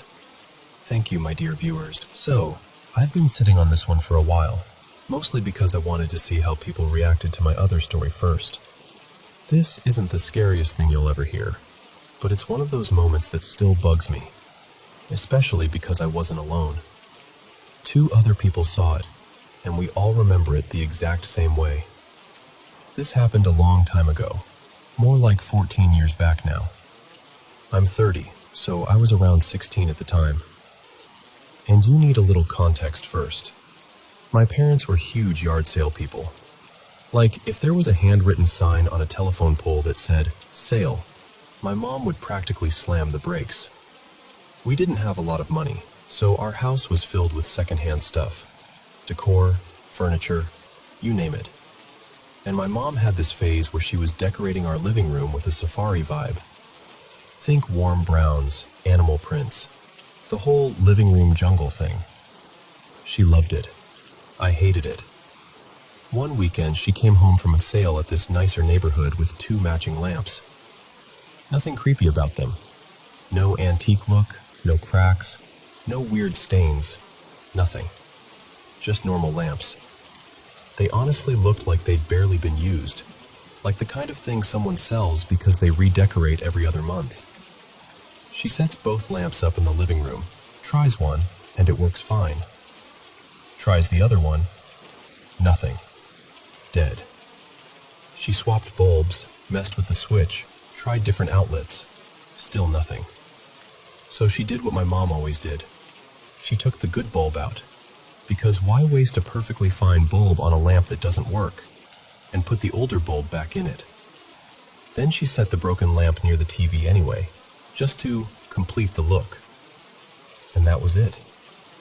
That lamp just sat there for like a year, maybe more. Nobody touched it. Nobody used it. Honestly, I forgot it even existed. Then one weekend my dad was out of town for work, and those weekends were kind of our little tradition. Me, my mom, and whatever friend I had over, we'd take over the living room and watch movies my dad would have rolled his eyes at. That night, I had my friend Kayla staying over. We decided to watch a chick flick. I'm pretty sure it was Waitress. Not scary, just one of those sad but cute movies you snack through. We're about halfway into it, totally relaxed, and then, out of nowhere, the broken lamp turns on. And I don't mean it flickered. I mean it came on like it had been working the whole time. A steady, warm glow. Kayla gasped so loud I swear she stopped breathing for a second. I felt my stomach drop, and we both looked at my mom like, "Please tell us you did that." My mom's face changed too. She didn't scream or anything, but she got this look like she was trying to stay calm on purpose. She stood up, walked over, and picked up the cord. "It's not even plugged in," she said. And she was right. The plug was just lying there. Not in the outlet, not half in, not near it, just not plugged in. Yet the lamp was on. She flipped the switch and it clicked off like normal. Then she held up the cord again, almost like she wanted us to really see that it wasn't connected to anything. She gave us this nervous laugh and sat back down. And the second she sat, like the moment her weight hit the couch cushion, the lamp turned on again. I swear to you, it was like it was waiting. Then she unscrewed the bulb completely and set it on the TV stand. We didn't finish the movie after that. We tried, but the whole vibe was ruined. Kayla kept side-eyeing the lamp base like it was going to grow teeth. The next morning, in the bright daylight, we decided to test it. Like, okay, maybe there's an explanation and we were just tired and dramatic. So my mom plugs the lamp in, screws the bulb back in, flips the switch, and nothing happens. No light. We were like, okay, maybe that bulb finally died. So she tried a brand new bulb. Still nothing. We tried different outlets, different bulbs, different angles, like idiots standing around a lamp, bargaining with physics. Nothing. Not even a flicker. At one point, we even left it switched on for hours, just to see if it would blink or hum or do anything. It stayed dead the entire day. And that's what messes with me the most. Because that night, it lit up twice while it wasn't plugged in. And then it never worked again. Like it used up its one moment of life just to remind us it could. My mom eventually unplugged it, took the bulb out, and we never had another incident. She didn't throw it away, though. She kept it, because my mom keeps everything. And now it's buried somewhere in their attic like it's in timeout. But I still think about it sometimes. Not because I'm sure it was haunted or whatever, but because I can't make it make sense. And I've got 2 witnesses who still, to this day, will tell you the exact same thing. That lamp turned on while it wasn't plugged in. Twice. Like it had something to say.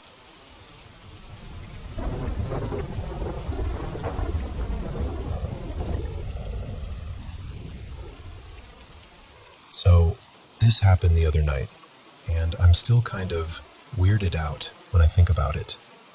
It was around 1:10 a.m., and I finally decided I should try to sleep, because I'm one of those people who gets exhausted, then lies awake anyway. You know? Like your body's begging for rest, but your brain is ready to host a late-night talk show. So I'm in bed, getting comfortable, eyes closed, just listening to the usual nighttime sounds. The heater clicking on and off, pipes doing that faint running water thing, the slow breathing of my partner beside me. Just normal. I live in this in-between kind of place. Not deep woods, not suburbs either. More like small town energy, open fields if you drive 15 minutes one way, and then go the other direction, and boom, city lights and traffic and chaos. Anyway, I'm laying there when I notice this really faint howling outside. Like, barely there. It was the kind of sound where you're not even sure if it's real, or if your ears are just inventing it because you're half asleep. It wasn't constant either. It happened every few seconds. Maybe every 4 or 5 seconds, like clockwork. At first I shrugged it off. Dogs bark out here all the time. That part isn't unusual. But then, I started actually paying attention, and I realized something that made my stomach tighten a little. The howl sounded exactly the same every time. Not like a dog reacting to something. Not like it was changing pitch or getting tired or moving around naturally. It was the same sound, repeated, over and over, like a recording someone kept pressing play on. And the longer I listened, the more it felt like it was drifting closer, just slightly. Not dramatic, but enough that I noticed it getting a little clearer, a little louder, every few minutes. I remember thinking, okay, it's probably somebody's dog roaming around, or maybe a neighbor's dog stuck outside and miserable in the cold. But then my brain started offering me the less comforting options, like, what if someone's doing it on purpose, like messing with people? Or, what if something's out there and it's not a dog at all? And I'm lying there telling myself I'm being ridiculous, but I can feel that creeping fear starting to settle in, quiet and heavy. Then the dogs inside the house reacted. Every time the sound happened, they'd tense up, growl, bark under their breath like they didn't want to fully commit, but they were definitely hearing something. I had to whisper at them a few times, shushing them, trying not to wake anyone else. That's when I had this sudden thought, like a jolt. What if I left my dog outside? Like, what if he's out there freezing and that's him? So I get up and start checking around the house, trying to move quietly, heart beating way louder than it needs to. And I find him, not outside. He's asleep in this random little spot, curled up in the closet like that's his chosen bedroom tonight. So at that point I'm relieved, but also even more unsettled. Because now the question is, okay, Then what am I hearing? I didn't want to, but I felt like I had to know. Curiosity does that thing where it pushes you even when fear is telling you to stay put. So I went to the front door. The second I cracked it open, the dogs inside went absolutely off. Full volume barking, like they were warning me. I had to calm them down fast, and then I stepped out onto the porch and pulled the door shut behind me so I could actually listen. And this is the part that makes my skin prickle. As soon as I was outside, it was like the whole soundscape changed. I stood there for a few minutes in the cold, staring out at the street, listening hard. I could hear a couple dogs far away, little echoes bouncing around the neighborhood, but that repeating howl? Gone. Just gone. Like someone flipped a switch. After a few minutes, I couldn't take the cold anymore, so I went back inside, got back into bed, and honestly felt kind of stupid for being so scared. But then I noticed something else. Everything outside went silent, like unnaturally quiet. Even the distant dogs that had been barking earlier weren't barking anymore. And I just laid there thinking, why would it stop the second I stepped outside? Why was it so consistent? Why did it feel like it was getting closer? And why did everything go quiet right after? I don't know. Maybe it was totally normal and my tired brain turned it into a horror scene. Maybe it was a dog with a weird rhythm. Maybe it was someone messing around. I can't prove anything. But I'll tell you this. When you're lying in bed at 1 a.m. and something outside keeps repeating the same sound like it's meant to be heard, it does something to you. It made me want to ask, has anything like that ever happened to you? Like, something that felt irrationally scary, even though you couldn't explain why. What was it? And did you ever find out what it actually was?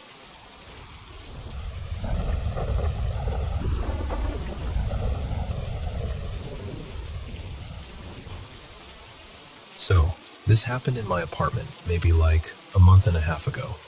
And I'm telling you, I've lived here for years. Quiet building, familiar creaks, normal stuff. I live alone, and I've got 3 pets, 2 cats and 1 dog. Nothing about my place has ever felt off to me. Until this. It was one of those regular evenings where I'm just at my desk, scrolling or working, and I can see the back of my couch from where I sit. That's usually where somebody's passed out. One of the cats, or my dog Benny. He's usually the chillest little lump on the couch, honestly. Anyway, Benny was laying there awake, not sleeping, just kind of watching the room. And out of nowhere, he sits up really fast, like alert, and turns his head toward the short hallway that leads to my bedroom and bathroom. And then, he starts barking. Not his normal, someone's at the door bark. This was sharper, urgent, and his fur along the back of his neck kind of stood up, like that raised ridge. He was staring straight down the hallway like he could see something standing there. And I'm trying to get his attention like I always do, calling his name, snapping, doing the little, hey, it's fine. And he would not break focus. It lasted, I don't know, maybe 12 seconds, something like that. Long enough to feel weird, but short enough that I was like, okay, maybe he heard something in the walls, so I brushed it off. Then a few minutes later, like 5-ish minutes after that, one of my cats, Milo, hops down from the couch and wanders off toward the hallway. I didn't think anything of it. He does that all the time, just goes to patrol the bedroom like he pays rent. But he's gone longer than usual, like 10 minutes, maybe closer to 15. And then suddenly, Milo explodes back into the living room like he's being chased. Not regular cat zoomies. This was different. His fur was puffed up, tail huge, and he skids a little on the floor and whips around to stare back toward the hallway, the exact place he came from. Ears pinned back, body low, completely locked in. He stood there like that for almost a full minute, just frozen and staring, like he couldn't decide if he should run again or fight something invisible. And I'm sitting there watching this like, what on earth could have scared him that badly? And then, this is the part that messes with me. he kind of snaps out of it, like someone flipped a switch. He relaxes, his fur settles, and he just casually strolls away like, "Anyway, I'm going to the kitchen." Totally normal again. So now I'm like, okay, 2 pets, 2 weird reactions, same hallway. That's a little odd. But then my other cat, Miso, who'd been hanging near me while I'm at the computer, gets up and walks a few steps toward this corner of the room where Benny's food and water bowls are. And Miso stops and starts growling. I mean, a real low warning growl. Ears back, shoulders hunched, and then he hisses right at the corner. Like the corner personally insulted him. I'm staring at him like, are you serious right now? Because that cat is normally a sweetheart. He's the type of cat who would apologize to a chair if he bumped into it. He never growls. Like, ever. So I get up and I go over to check the corner thinking, okay, mouse, bug, something behind the bowls, whatever. I look everywhere. Behind the bowls, under the little mat, along the baseboard. Nothing. And Miso is still crouched, staring, growling like there's something standing there that I'm just not seeing. He even starts doing this slow, tense circle around the area, never taking his eyes off that corner, like he's trying to keep distance from it while also keeping it in view. And I'm not proud of this, but at that point I'm like, okay, something is up. Then the next evening, because apparently my apartment decided we're doing a 2-night event, Miso does it again. Same exact corner, same posture, ears back, growling, hissing at absolutely nothing. This time it lasts even longer, maybe 15 minutes. And I'm trying to act normal, but I'm not gonna lie to you, I was getting freaked out. Because once is weird, twice is like, okay, what are you sensing that I'm not? So I'm standing there, half nervous, half trying to make myself laugh, and I just say out loud, like into the air, something along the lines of, if there's a ghost in here, could you please be cool? Like chill ghost energy only. I don't mind a roommate if you're respectful. And honestly, if you're gonna be a ghost, please be a hot ghost. I'd rather live with a hot ghost. And after I said it, it was just quiet. No weird sounds, no footsteps, no creaks that stood out, nothing dramatic. Just me, my pets, and the world's most suspicious corner. I told a couple friends, and of course everyone had a different theory. One friend went straight to demon, which was not helpful. Another was like, it's probably just a ghost. Like that was somehow comforting. But I swear to you, I've never seen my animals react like that. Not here, not anywhere. And it wasn't one of them being weird. It was all 3 of them having these intense, specific moments, like they were tracking something that I couldn't. And I still don't know what it was. But ever since then, I catch myself glancing at that hallway a little more than I used to, just in case my roommate took my joke seriously.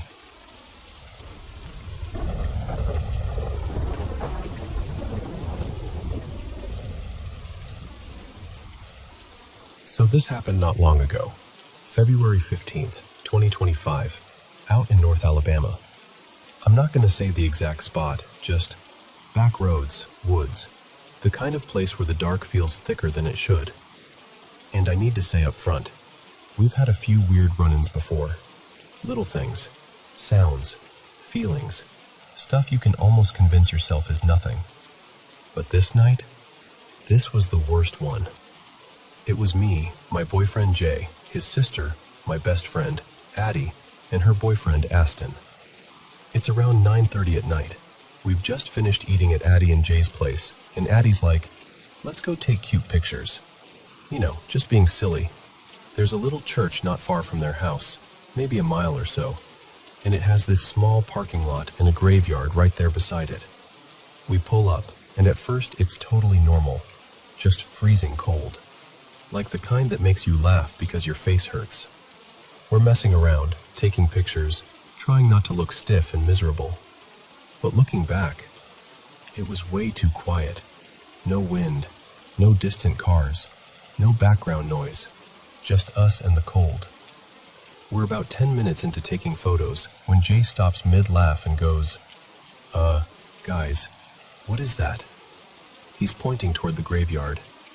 All three of us squint, look, try to see what he's seeing, and we don't see anything. Addie kind of laughs it off like, "It's probably a deer." And we keep going, because none of us want to be the one to ruin the mood. Another 10 or 15 minutes pass, and Jay goes, "Wait, be quiet. Do you hear that?" And that's when we hear it. This sound, like hard clicking, almost like someone smacking two thick sticks together. Not a little noise either. It was loud, too loud. It didn't sound like frogs. It didn't sound like bugs. It sounded intentional. Aston is like, "It's probably just animals." Addie nods along, trying to be calm.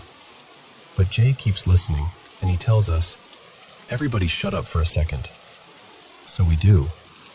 And in that silence, the clicking changes. I don't mean it stops and something else starts. I mean you could literally hear it shift, like the clicking stretched into this wrong bark. Not like a dog, not like a coyote. It had this broken, unnatural edge to it. And the creepiest part was that it sounded like the clicking became the bark, like it was practicing it.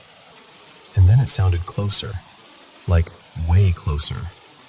Like it went from the tree line to the edge of the parking lot in a heartbeat.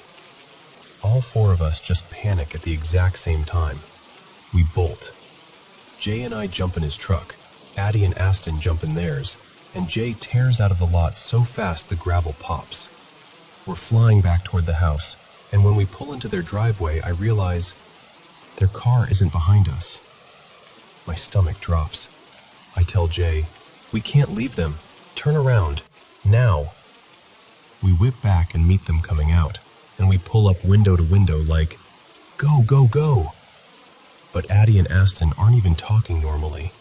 They're yelling, frantic, pale, like they just saw something that deleted every logical thought out of their brains. Addie's screaming, "Leave, right now, it's over there." And I don't know why I did it. I think my brain needed proof, but as we sped off, I looked back. It looked pale, kind of grayish, low to the ground, hunched over like it was folded wrong. And it turned its head slowly, like it knew I was looking. Its eyes looked white, not reflecting light, just white. Later, Addie told me she saw something else first, like a tall black shape, maybe 7 feet, dropped down from a tree near the graveyard. And she swears it shifted, like it collapsed into the smaller hunched thing I saw. I still get chills saying that out loud. So we all go inside, lock everything, try to act normal, but nobody is normal. We're shaky, talking too fast, checking windows, laughing in that stressed way people laugh when they're trying not to cry. Not long after, me, Jay, and his mom run to the store for a few things. Addie stays home with Aston. He was only going to be there another 10 or 15 minutes before heading out. The store trip is fine. For a second, I start to think, okay, maybe that was a freak animal sound and our brains spiraled. Then we pull out of the store parking lot, and my phone starts exploding with messages from Addie. She says Aston left a few minutes earlier, and as he was backing out of the driveway, something was standing there, at the edge of the drive, just staring straight at him. And when he pulled off, it scurried into the bushes. Then Addie says she started hearing tapping at her window. And listen, her room is on the 2nd floor, and there aren't any trees near her window. Nothing close enough to tap it. Not branches, not vines, nothing. She said the dogs outside went from losing their minds to dead silent like someone flipped a switch. Like the whole world paused. Then a while later, the dogs started barking again, but for a few minutes there was just nothing. No crickets, no wind, no movement, just silence. When we finally got back, there was nothing. No sounds, no shapes, no weird barking, nothing at all. Like whatever it was had just stepped out of reality. That night, Addie and Jay ended up staying at my place because we had a competition the next morning. We piled into Jay's truck and started heading down the road, and their road is already known for being creepy. Even older people around there talk about how strange it feels, how folks have seen things. But the drive is totally normal. The whole time I'm thinking, maybe it's over. We turn onto my dirt road, and about halfway down, out of nowhere, something slams the side of Jay's truck. Not a little tap, a hit. The truck actually shakes, like something solid threw itself into it. We all scream. Jay hits the gas, and then right after that, as we pass a field, all three of us see it. A tall, dark figure running off into the field. Not walking, not stumbling, running, fast, and disappearing into the darkness like it melted into it. When we finally pull into my driveway, we jump out, hearts pounding, and we check the truck expecting a dent or a scratch or something. But there's nothing, no damage, except there was a small smear of blood on the back tire. Not a lot, just enough to make your stomach drop again, because it means whatever hit the truck wasn't imaginary. And ever since then, I'll be honest, we've been scared to be outside at night at either house. Even when nothing is happening, that feeling is still there. Like something knows where we are. Like it was curious. And like it hasn't fully decided it's done with us.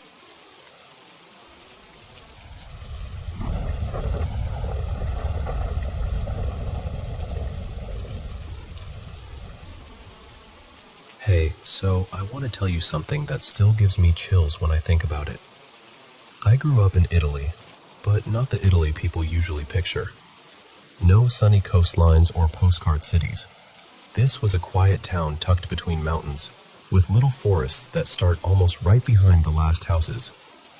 And this happened about a decade ago, when I was around 12, middle school age. Back then, I had this close friend. His name was Matteo, and he lived in this big, slightly creaky house right where the mountain slope begins, and the woods kind of lean in close. On weekends or during school breaks, he'd invite me to sleep over, especially on nights when he was home alone. His mom sometimes worked overnight at the hospital, and honestly, being alone in that house at that age felt like inviting your imagination to run wild. One night, it was just the two of us. His mom had left for her night shift, and we did what we always did. Camped out downstairs with snacks and played video games for hours. I remember it wasn't Kirby that night, actually. We were glued to Mario Kart, getting louder and more competitive every race, because no adults were there to tell us to calm down. Eventually, we forced ourselves to go upstairs and sleep because we had this plan. Wake up early, sneak back down, and keep playing like it was our secret little world. And I was the kind of kid who popped awake like a switch had flipped. Around 6:15, I opened my eyes and the house was completely still. Dark, but with that faint blue light starting to press against the windows. I lay there for maybe 10 seconds before I couldn't take it anymore. I nudged Matteo and whispered, "Come on, let's go." To his credit, he didn't even complain. He sat up, half asleep but instantly excited, and we both crept out of the room like we were doing something forbidden. We hurried down the wooden stairs, those old stairs that groan no matter how gently you step, and they opened right into this wide living room that connected to a bunch of other rooms. The couch was right there, the TV across from it. We were already moving toward it, like autopilot. And then, from the guest room upstairs, the one that sort of looked out over the living room through its open doorway, I heard a voice. It wasn't loud. It wasn't dramatic. It was thin and rough, like someone waking up upset. But it was clear. Clear enough that my whole body went cold. It said, "Go away." I froze so hard I honestly think I stopped breathing. And I turned my head toward Mateo, because part of me was desperate for him to be normal. Laughing, shrugging, saying I imagined it. But he was frozen too. His face had changed completely, like all the sleepy excitement had been ripped out of him in an instant. And then he bolted. He sprinted back toward the stairs like his life depended on it. And I'll never forget this. He tripped on the first steps, caught himself with his hands, and scrambled upward on all fours like a terrified animal. That image is burned into my brain. It took me a second, maybe two, before I could move again. Then I ran after him, heart hammering so loud I thought it might echo through the house. We slammed ourselves into his bedroom, locked the door, and just sat there, staring at each other, shaking, waiting, listening for footsteps, listening for anything. We stayed like that until his mom got home. And here's the part that still messes with me. But Mateo looked at me, totally serious, and said, "It didn't say go away. He said he heard, 'Come here.'" To this day, we tell that story sometimes when we're together late at night, like we're testing whether it still feels real. And every single time I go back to that house, I get that same prickly feeling in my neck when I walk past that guest room.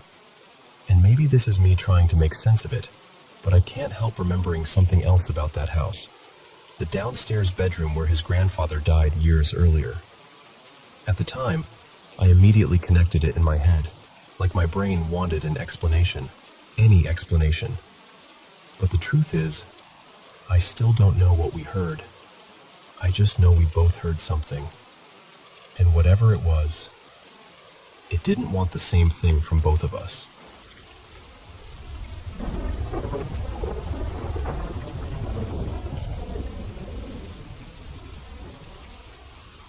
Okay, so let me start at the beginning, because the timeline matters. We bought this house in late 2019, and we moved in right at the start of 2020, after we finished fixing it up. At the time, it just felt like a normal place. Fresh paint, new routines, that whole new home buzz. But there was already a story attached to it. The previous owner's wife, her name was Marianne, passed away in what's now our master bedroom, maybe a year or so before we ever showed up. After that, her husband moved into a retirement home, and the house went up for sale. And I swear, for the first while, everything seemed fine. Like, totally fine.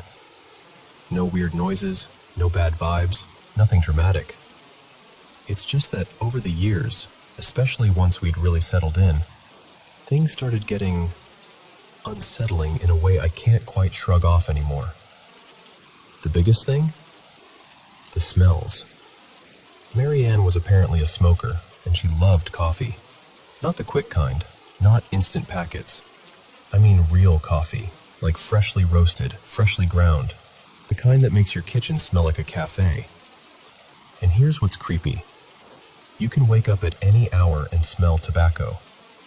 Not smoke like someone just lit up, more like fresh tobacco. Like if someone opened a pouch of it right next to you. And just to be clear, nobody in this house smokes. At all.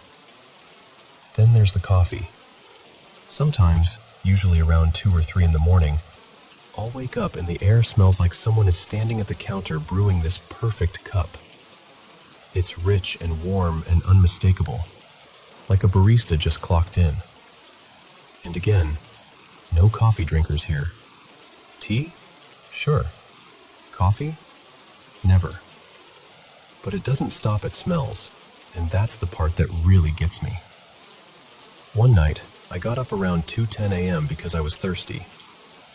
I was in the kitchen, filling up a glass, half asleep, trying not to even look into the darker parts of the house. And the layout is kind of open. Kitchen, dining area, living room, they all connect, so you can see and hear a lot from one spot. While I'm standing there, I hear this drawer in the living room. And I don't mean a little creak. I mean I heard the distinct sound of a drawer sliding open. Slowly. And loud enough that it made my stomach drop. And then I saw it. Just pulling itself out like someone was calmly opening it. I froze with the glass still under the tap. Then I didn't even finish. I just set the cup down and practically ran back to my room. I'm not someone who panics easily, but when it comes to this kind of thing, that's my limit. I can deal with normal fears. I can't deal with the idea that something might be watching me move around my own house like it has the right to be there. And I know this might sound ridiculous, but I've played enough of those paranormal investigation games, phasmophobia and stuff like that my brain starts trying to label what it is. Without real equipment, without real research, it's probably not accurate. But if I had to guess, it feels like it could be something like a poltergeist, or a spirit, or maybe something that picks one person to mess with. Because there's been more. I've had my TV remote slide off my desk in broad daylight. Not fall, not tumble. More like it was nudged. Softly tossed. Like someone flicked it toward the doorway just to remind me, yeah, I'm still here. And another time, I woke up because something hit near my window. Like a light thump. And when I looked, a pair of shorts, my shorts, were on the floor by the window like they'd been thrown. I don't know if it was aimed at me, or if it was meant to smack the window, but either way, it wasn't where I left it. And honestly, I'm telling you this because I needed to tell someone who won't immediately laugh it off. I've brought it up to friends and they act like I'm just paranoid, like I'm making a big deal out of nothing. But I know what I've smelled. I know what I've seen. And if I ever catch something real, like a weird light in a photo, or anything even close to solid proof, I'll share it. I don't want to feel like I'm alone in this anymore.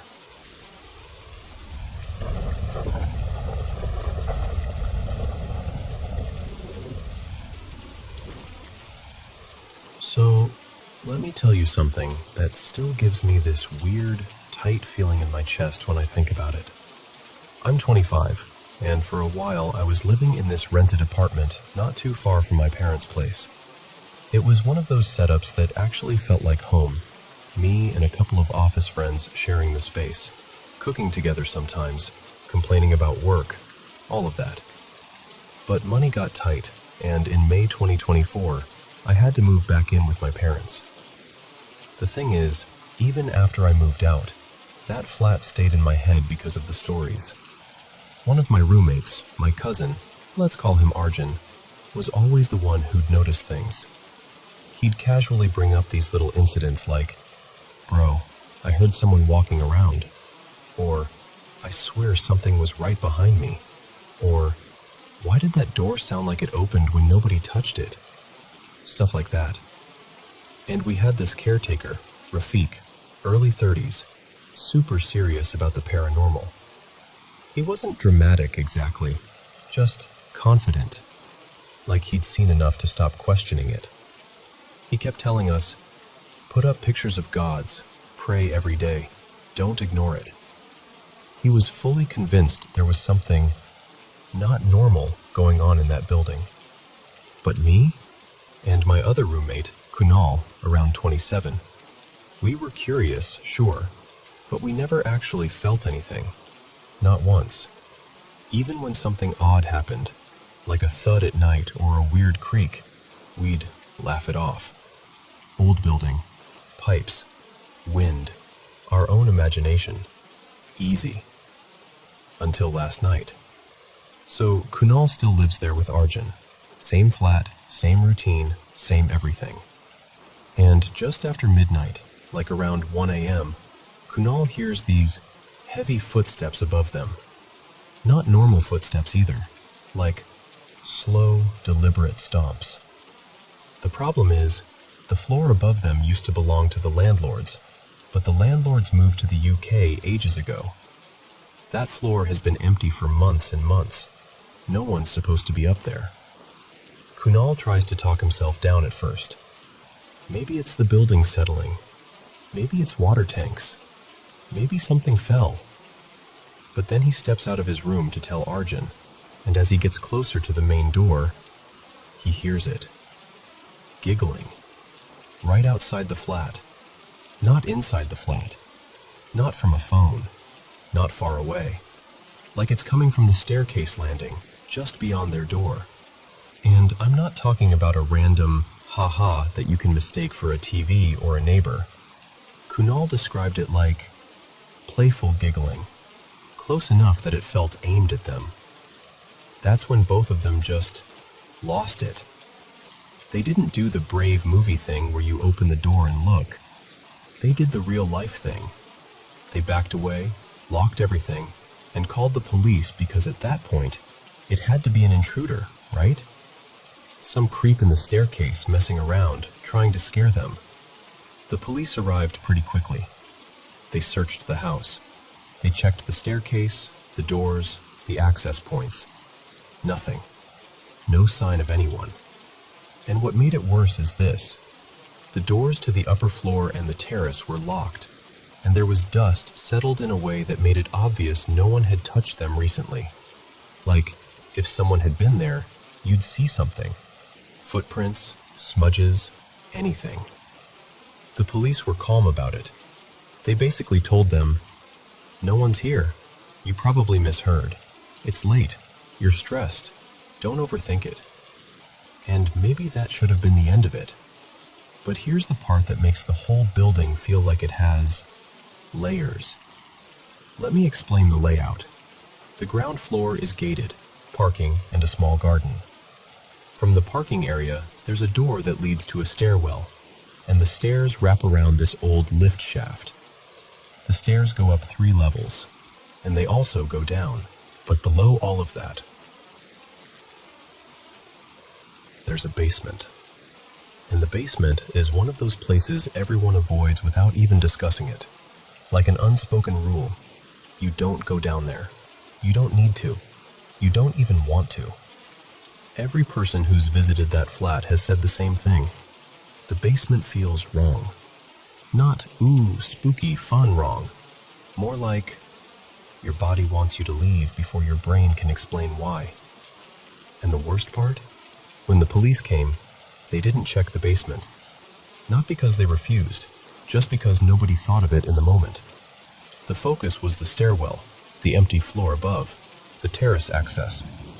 It wasn't until after the police left, when Kunal and Arjun were on the phone with me, still shaken, that one of them suddenly went quiet and said, "Wait, they didn't go downstairs." And for a second, all 3 of us were just silent. Because yeah, the obvious thought is, if there was someone, that's where they'd hide. But then there's the other thought, the one you don't want to say out loud. What if the basement isn't just empty space? Now they're too scared to go down there alone. And honestly, I don't blame them. They missed the one window where it would have felt safe, like, okay, police are here, lights are on, let's just check and end this. Now it's back to just them, the stairwell, the quiet building, and that memory of giggling right outside the door at 1 in the morning. And me?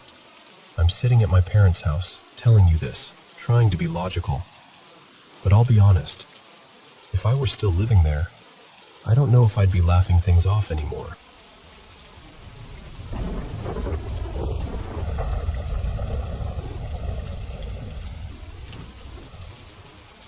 So, this happened about 7 years ago, and I've only really told it once.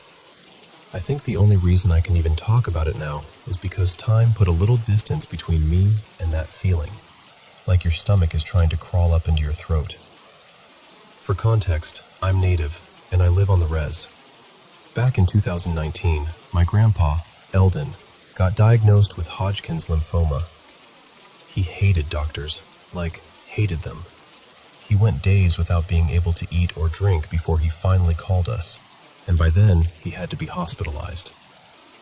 Once he was in the hospital, he asked my mom to move us into his house, not just to watch the place, but so we could keep it warm and lived in while he went back and forth for treatments. My grandma had already passed a few years earlier from lung cancer, so the house had this quietness to it, the kind that settles into corners. They had a big stretch of land too, left over from when they used to farm. And I need you to understand, weird things had happened around that property for years. My mom and her siblings had stories they'd tell in half jokes and half whispers. Stuff like seeing someone where there couldn't be someone, hearing things on nights when the wind wasn't even blowing. They swore there was an old, rusted stroller deep in the tree line that nobody ever brought home, like it belonged to something that didn't want it found again. Anyway, by the time this happened, we'd been living there a few months and had kind of settled in. One evening my mom didn't feel like cooking, so she brought home fried chicken, one of those big, greasy takeout bags that makes the whole kitchen smell like salt and pepper. She invited my cousin over too, so it felt almost normal for a minute, like a regular family night. After we ate, I stepped outside onto the deck to get some air, and that's when I saw something dark on the ground near the bottom of the ramp. At first, I honestly thought it was like a shoe, or maybe a hoodie someone dropped. So I walked down the ramp to get a better look, and it was a dog's head, just sitting there. I remember my brain trying to correct what my eyes were seeing, like, no, that can't be right. But it was.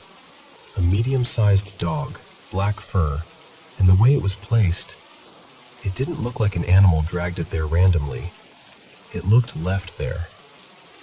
I ran back inside and told my mom, and at first, she tried to make it make sense. She said something like, "There's been a bear around, poor dog." And I was like, "No, Mom, it's a severed dog head." My oldest sibling, Maris, went out to check while me, my mom, and my cousin stood on the deck, holding on to each other with our eyes. Maris leaned in closer, then just slowly looked back at us and confirmed it. And then they said something that made my skin go cold all over. "The cut is too clean. A bear wouldn't do this. A bear would have torn it apart." Right when they said that, the wind started picking up. Not a gentle breeze either, more like the air suddenly had somewhere to be. My mom got nauseous and went back inside, like her body was trying to protect her before her mind caught up. My cousin, shaking, called her mom, my auntie, who's a medicine woman, and she came fast. When she arrived, she was dressed in her full ceremonial gear and carrying everything she needed. The second she stepped in, the whole mood of the house changed, like a stronger presence had entered, and whatever was there knew it. She started blessing us first, right there in the entryway. So we're all gathered in that entryway, me, my mom, my siblings, quiet, listening to my auntie pray. And then, something ran. I didn't see it, not clearly.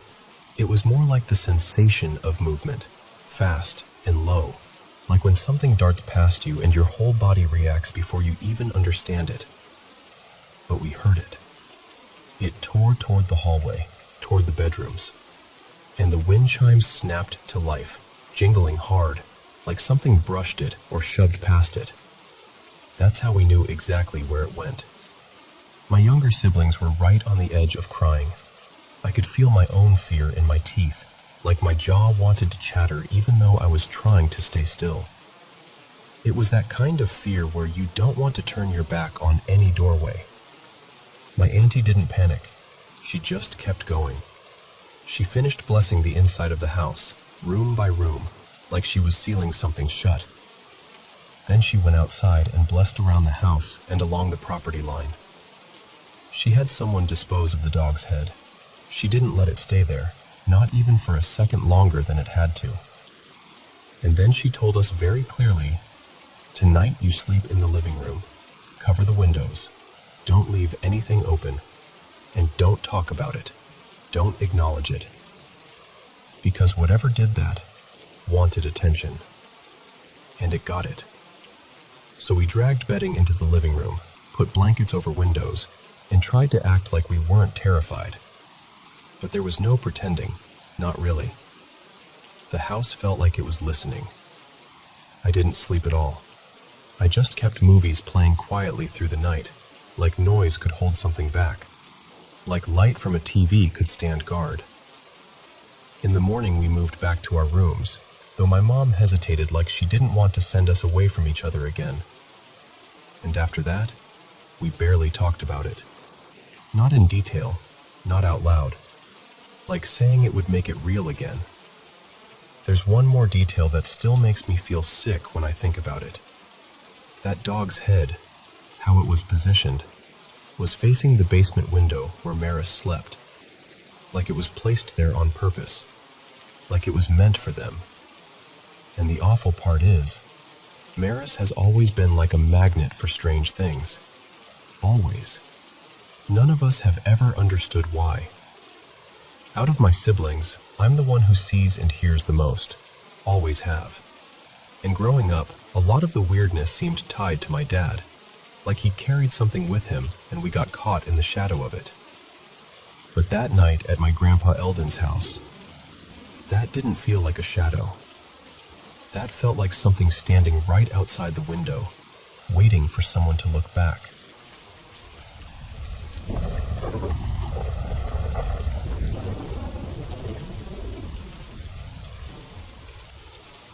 I've taught high school for about a decade now, and there are a handful of moments that stick with you.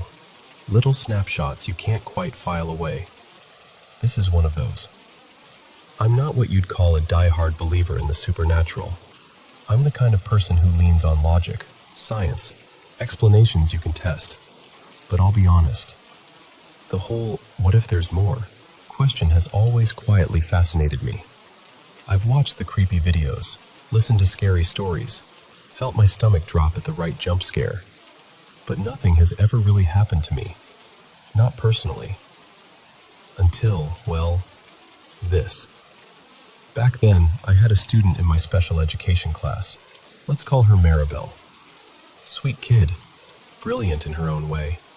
She was on the autism spectrum and had a few other medical challenges, but she worked hard, and she had this very honest, straightforward way of experiencing the world. No pretending, no performance, just Maribel being Maribel. One afternoon, I finished a lesson and the room settled into that familiar, quiet hum. Papers shuffling, pencils tapping, kids trying to look busy. And then I noticed Maribel. She was crying. Not sniffling, crying. Big, shaking breaths like something had hit her all at once. I walked over right away, lowering my voice, keeping it gentle. "Hey, are you okay? Do you need to step outside?" Her classroom aide came over too, and together we guided her into the hallway so she wouldn't feel like everyone was staring. Out there, we asked again what was wrong, if she was hurt, if she was overwhelmed, if something had happened. Maribel just wiped her cheeks and shook her head. She wouldn't say a word. After a few minutes, she calmed down enough to go back inside. We didn't push it. Sometimes the best thing you can do is give a student space and let them come to you when they're ready. A little while later, I was at my desk when I heard Maribel's voice, clear, steady, and loud enough that half the room turned. "I can see angels." I swear the classroom went so quiet it felt unreal, like someone hit a mute button. You could hear the air conditioner click. I didn't want to embarrass her or make it a thing, so I kept my tone calm, almost casual. "Do you want to talk about that outside again?"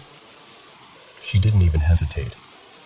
"No, there are angels around the room."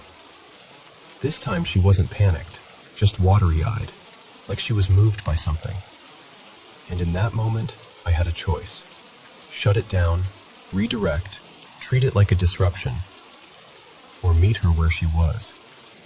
So I nodded, gently. "That sounds beautiful," I said. "Maybe they're here to keep us safe."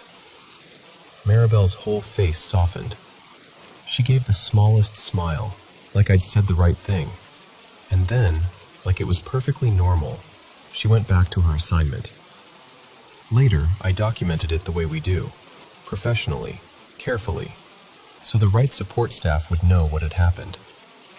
A week or two after that, we had one of those team meetings. Me, the counselor, the diagnostician, an assistant principal, Maribel, and her grandmother. The kind of meeting where everyone's trying to make plans and talk through accommodations and supports. Very routine, very school. Everything was going smoothly until Maribel started crying again. This time she dropped her head onto the table, shoulders trembling. We all did the same thing at once, asking softly if she was okay, if she needed a break, if someone had said something that upset her. She shook her head no, still crying. Then she lifted her face just enough to speak, eyes downcast, voice quiet but certain. "There's an angel behind my teacher." And that was me. But here's the part I didn't expect. I didn't feel fear. I felt calm, like a warm weight settling in my chest. A stillness. Not excitement, not panic, just this steady, gentle peace I couldn't explain. And my mind immediately went to my grandmother. She'd passed not long before that meeting, my first real loss in the family. The kind of grief that doesn't always show up as tears, but as this dull ache you carry around like a stone in your pocket. I'd been trying to be fine, trying to keep teaching, trying to keep moving. And now this student was crying in a meeting, saying there was an angel behind me. Maribel's grandmother, bless her, didn't laugh or dismiss it. She leaned in with that calm, grandmotherly seriousness and asked, "What do you see, honey?" Maribel sniffed and said, "It's a bright light, really bright. No shape, just light." The diagnostician asked if it scared her. Maribel shook her head quickly. "No, it's pretty.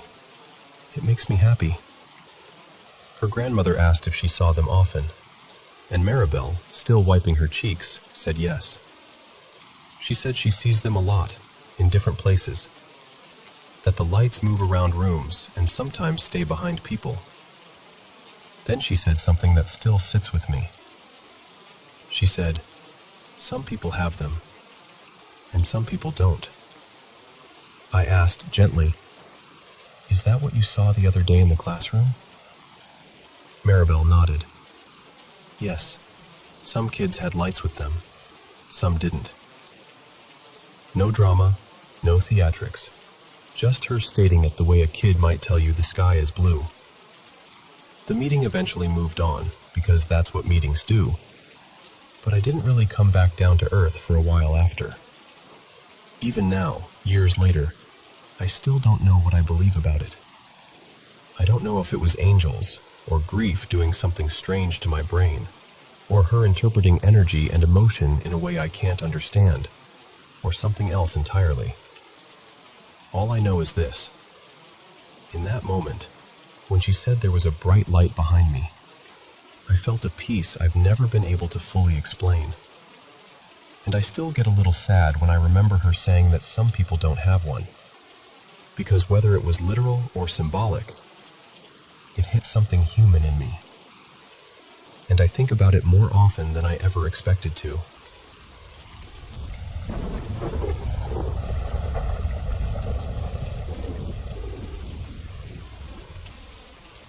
Okay, so I need you to picture this. I'm out at my parents' little summer place, way out in the sticks. It's the kind of area where you can go a full day without seeing another person, and right now, it's still winter, so most of the nearby cottages aren't even usable. No one has their places heated. No one's around. At least, I'm pretty sure of that. I came out here because I'm trying to grind for my flight school finals, and I cannot focus back home. So, this all kicked off late last week. I think it was Thursday, late afternoon, somewhere around when the sun starts dipping. I've been trying to stay off my phone, so I'm not tracking the time like I normally would, but it had that almost evening feel. I step outside to grab some dry wood from the shed, just to keep the fire going through the night, and I hear a vehicle on the dirt road that runs past the property. And honestly, my first reaction was kind of excited, which sounds ridiculous now. I hadn't had company in days, so my brain immediately goes, oh, maybe it's someone I know. I start heading down toward the road, and before I even get close enough to see anything, the engine absolutely screams, like the driver slammed the gas as hard as they could. The tires kicked up gravel so loud it sounded like it was raining rocks. It wasn't a normal passing by sound. It was aggressive, like they wanted whoever was nearby to hear it. And I know how this sounds. Trust me. I sat there for a second with the wood in my arms thinking, why does this feel wrong? I couldn't even explain it, just this immediate, sour drop in my stomach. For a minute, I actually considered packing up and leaving right then. I've read enough stories about people casing remote properties or messing with isolated houses, and my brain just went there. But then I told myself I was being dramatic. It's winter. It's rural. People drive weird on dirt roads. I calmed down, went back inside, and tried to get back into study mode. Then the next night, Friday, I'm in bed on this loft area in the main room.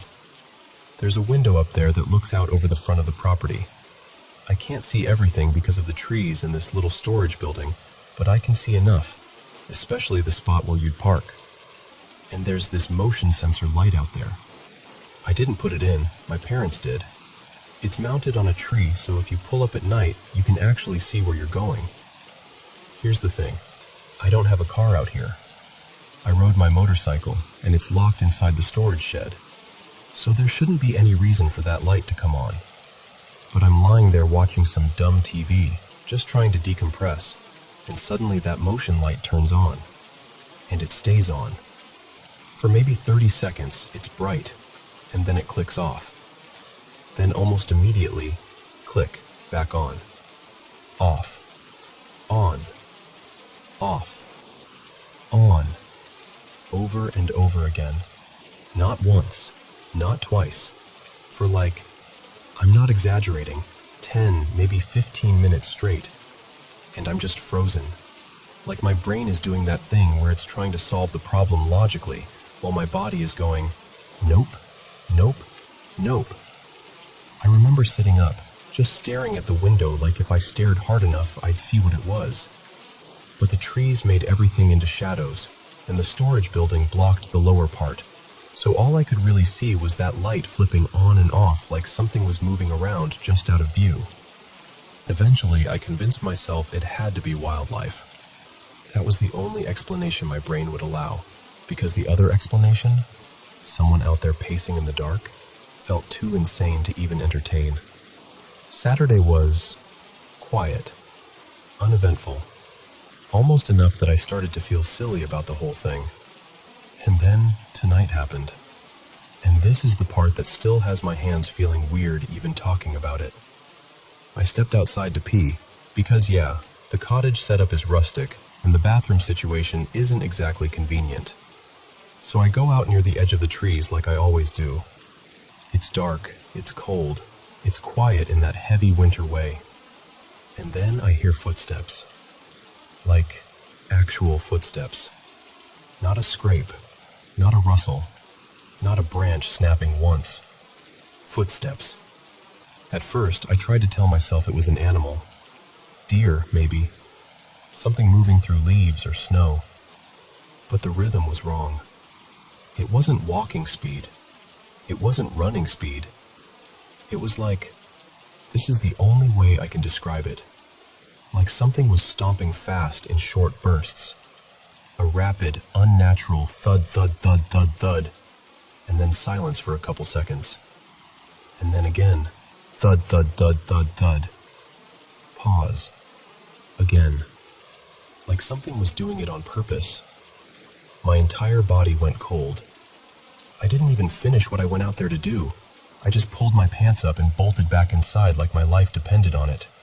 I slammed the door, locked it, checked the other doors, locked those too, closed the blinds, turned off lights. The full, I'm suddenly living in a thriller movie routine. And I know how it looks, okay? I'm aware. I'm out here alone, studying, barely sleeping, probably making myself jumpy. I keep telling myself that. I keep trying to be rational. But the problem is, I know what I heard. I'm sitting here right now with my heart still pounding, and I've got, something to hold on to, because it makes me feel less helpless. I keep listening for it to come back.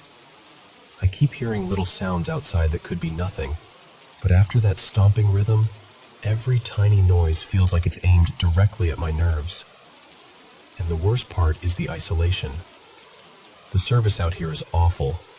I've had hours where my phone basically becomes a brick. So it's like, even if I wanted to talk to someone, I'm not guaranteed I can. I tried calling my parents earlier. I'm going to try again. But I'm also telling you right now, when the sun comes up, I'm leaving. I'm not stepping outside again until it's fully light, and the second it is, I'm gone. Because maybe it's an animal. Maybe it's wind. Maybe it's my brain spiraling because I'm alone and stressed. But something about those footsteps, those weird, deliberate bursts, makes my skin crawl in a way I can't shake. So tell me I'm being paranoid. Seriously, tell me there's a simple explanation. I want that more than anything right now.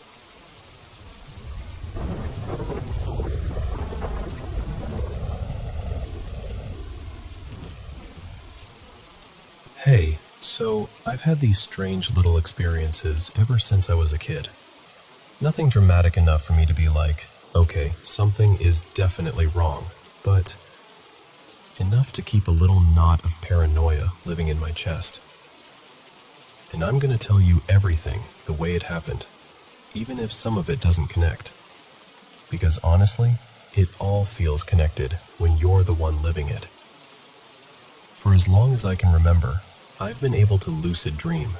Like, I'm in the dream, and I know I'm dreaming. I can wake up and recall details, faces, rooms, bits of conversation, like they were real places I visited. But here's the weird part. Even though I'm aware, I usually can't control what's happening. It's not like those fun lucid dreaming stories where people fly or change the setting. For me, it's more like I'm conscious in a moving car, but I'm not driving. And my dreams loop. A lot. So if something horrible is about to happen, like I'm headed down a hallway I know leads to something I don't want to see, I'll try to make a different choice. I'll turn left instead of right.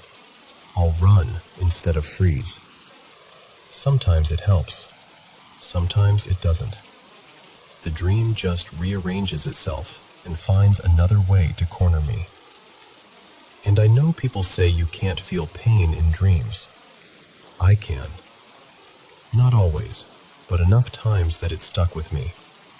I've felt the sting of getting scratched, the heavy ache of being grabbed too hard, the sharp panic of pressure in my chest. It's not movie pain either. It's body pain. Like my nerves didn't get the memo that none of it was real. Then there was the sleep paralysis. That part used to be the worst. It started when I was really young, just waking up and not being able to move. But it didn't stay simple. It would happen when I was in the most miserable positions too, like my face pressed into a pillow or trapped under a thick comforter. And I'd be stuck there, unable to shift even an inch. My brain would be awake, my lungs would be begging, and I'd start panicking because I couldn't tell if I was actually suffocating or just feeling like I was. And then it evolved. When I was around 16, maybe 17, I started hearing voices during it. Not clear conversations, more like murmurs that felt close. like someone was in the room, leaning in. And the worst thing? I'd feel cold air on the back of my neck, like breathing, like something was right behind me, just patiently exhaling. I never opened my eyes, not once. I didn't want to give it the satisfaction.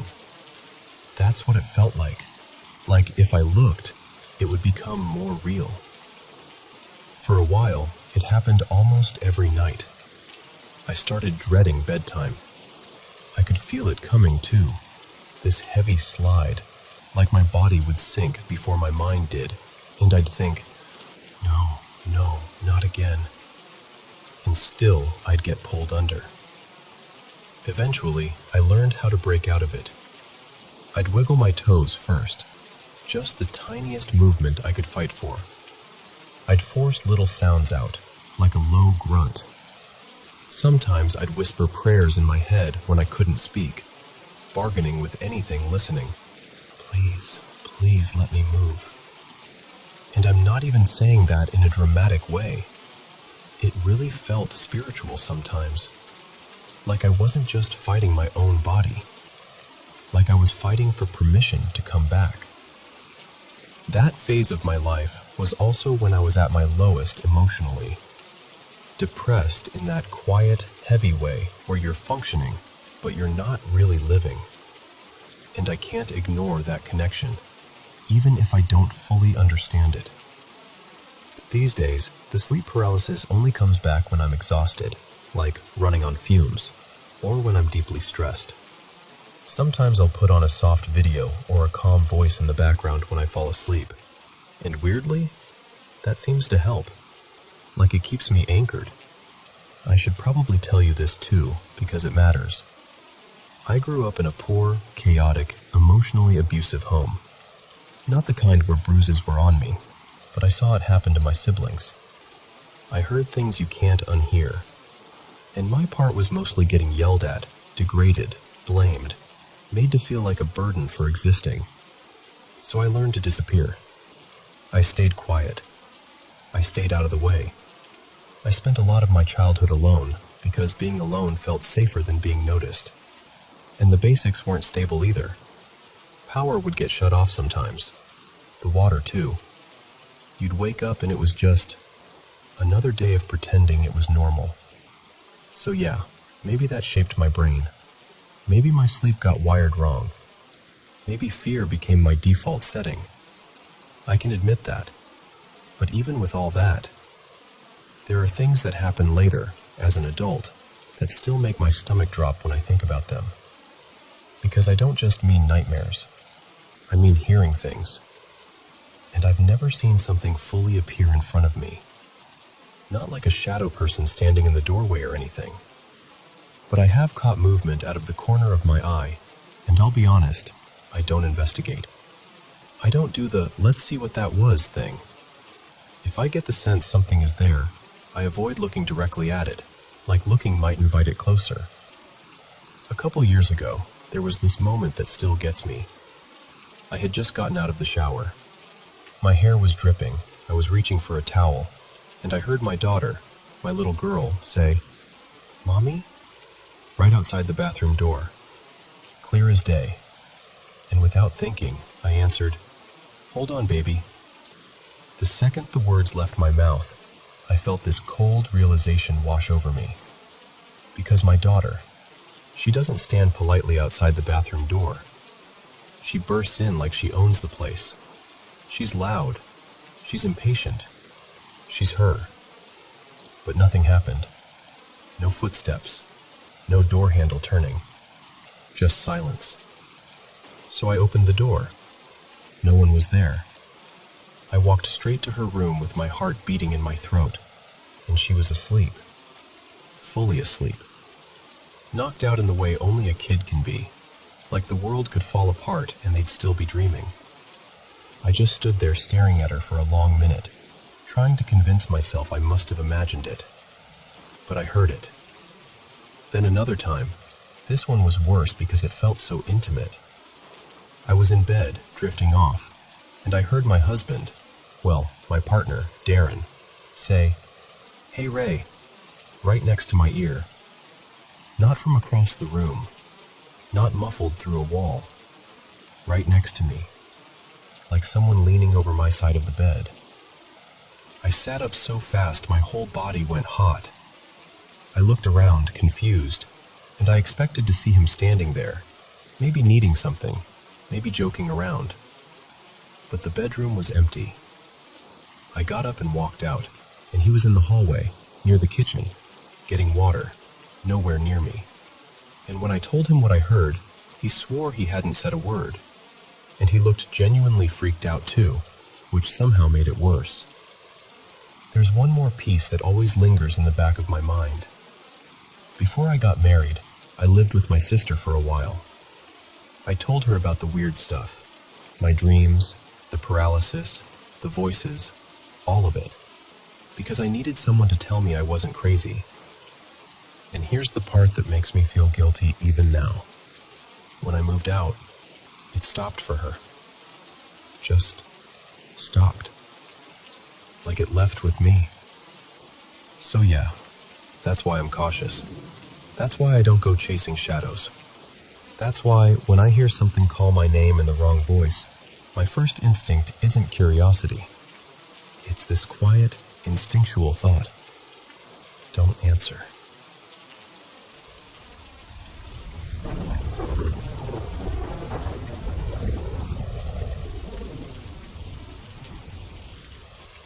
Hey. So, this is one of those stories I don't tell lightly. But if you're listening right now, and you've ever felt like fear was living in your bones, then maybe you'll understand why I'm sharing it. When I was little, like really little, I used to sleepwalk and sleep talk all the time. In my family, it was treated like, oh, that's just Jessa being Jessa. But honestly, it was still unsettling. And looking back, I don't think it was ever just some harmless, quirky thing. My childhood home wasn't a warm place, not even close. My sisters and I were abused by our mother. Our parents divorced, and she had this way of making everything about her, like she needed control over every breath in the room. She was also into what she called white magic. Sometimes she'd read our palms at the kitchen table like it was a normal little hobby. But it didn't feel normal to me. Not then. Not ever. And here's the thing. I'd already had moments before all that where I'd seen things I couldn't explain. Little flashes of the paranormal, more than once. So I knew what off felt like. I knew when something didn't belong. Part of me still believes her messing around with that stuff drew more darkness toward us. Like it opened a door and never bothered closing it. And then, something worse happened in that house. I was raped there. After that, the system got involved and I was removed. At first I was placed with my sister, but it wasn't safe there either. It was just different pain, same helplessness. Eventually, I ended up living with my aunt until I left for college. And I'm telling you, my aunt's house should have been peace. She was stable. She was kind. She loved God. But the moment I moved in, the weirdness got stronger. My sleepwalking ramped up again, but it wasn't like before. It was purposeful, like I was being guided. One night, I woke up with only these tiny little snapshots in my memory, like 2 seconds of film spliced into a blackout. Later, my aunt told me what happened. I had gotten up in the middle of the night, walked into the kitchen, and picked 3 flowers from a little vase she kept near the sink. Then I walked down the hallway and put 1 flower on the floor of each of my baby cousins' rooms, right near their cribs, like I was placing them there on purpose. Then I came back to the living room, took the 3rd flower, and this part still makes my stomach flip. I sprinkled little decorative stones, those glassy pebbles from a bowl, across the living room carpet like I was scattering a trail. Then I tossed the stem in the trash and went back to bed, all while asleep. And the freakiest part?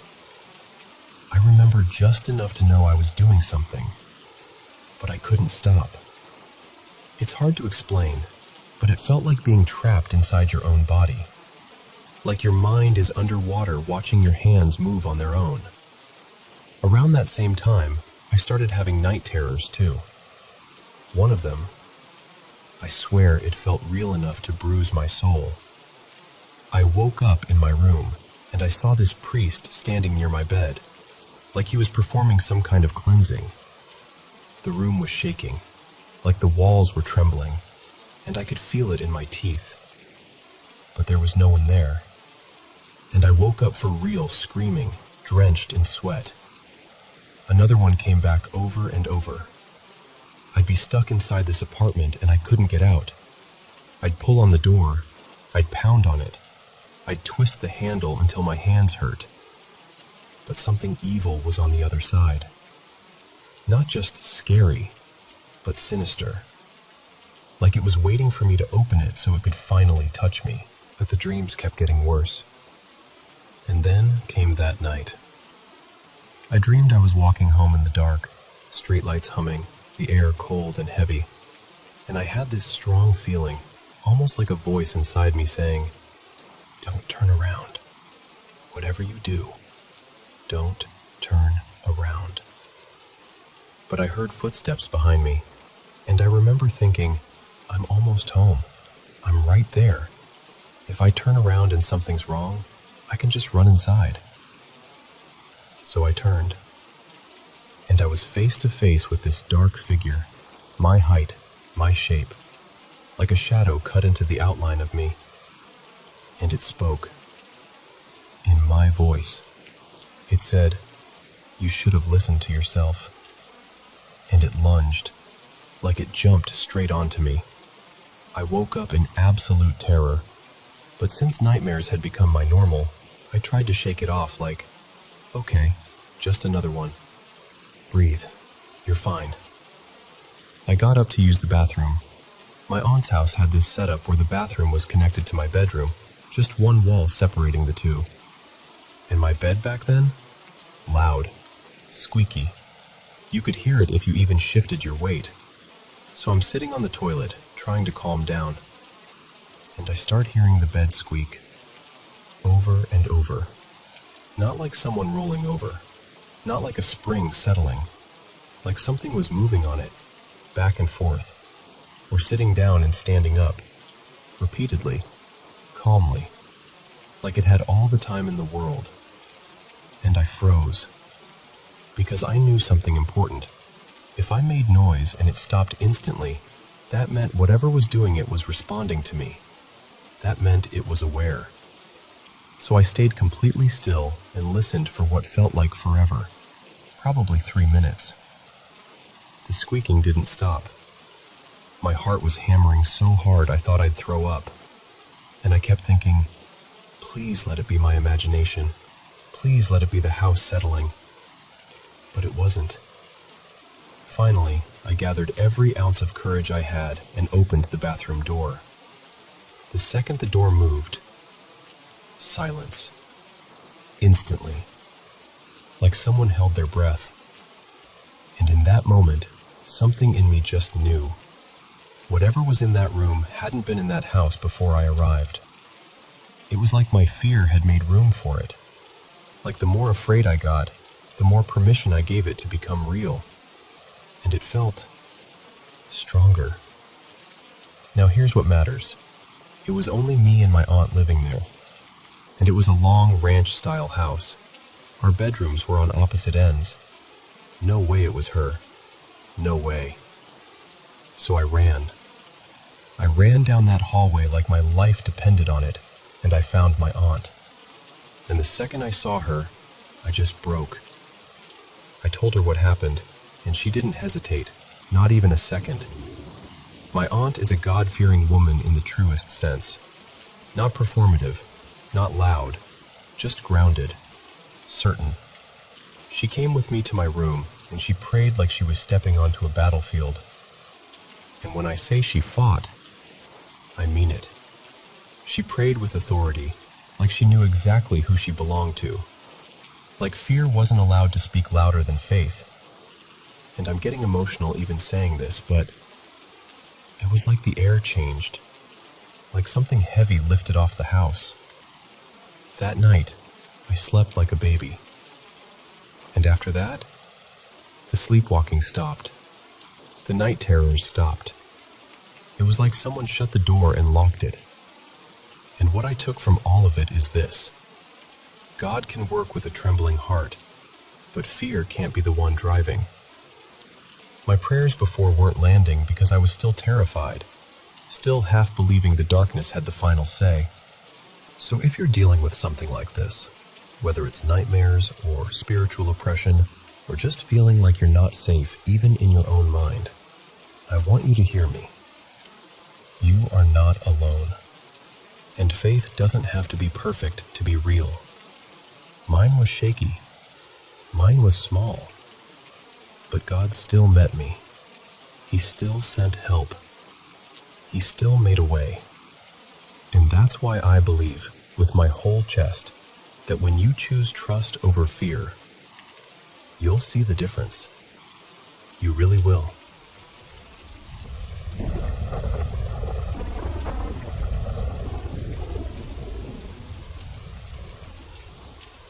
Okay, so it's been a long time since I've had sleep paralysis. Like, I'd almost convinced myself I was past that phase of my life. But this time actually rattled me. So, quick layout because it matters. My bathroom is basically split into two sections. There's a front part with the sink and mirror, and then there's a second little room behind another door where the toilet and shower are. 2 doors, 2 separate light switches. You'll see why that's important. A few nights ago, my roommate, Jules, goes, "I swear I just saw someone run down the hallway." And I'm like, okay, maybe you're tired. Maybe you're just jumpy. But still, I got up and checked. I looked down the hall, checked the living room, even peeked into the other rooms. Nothing.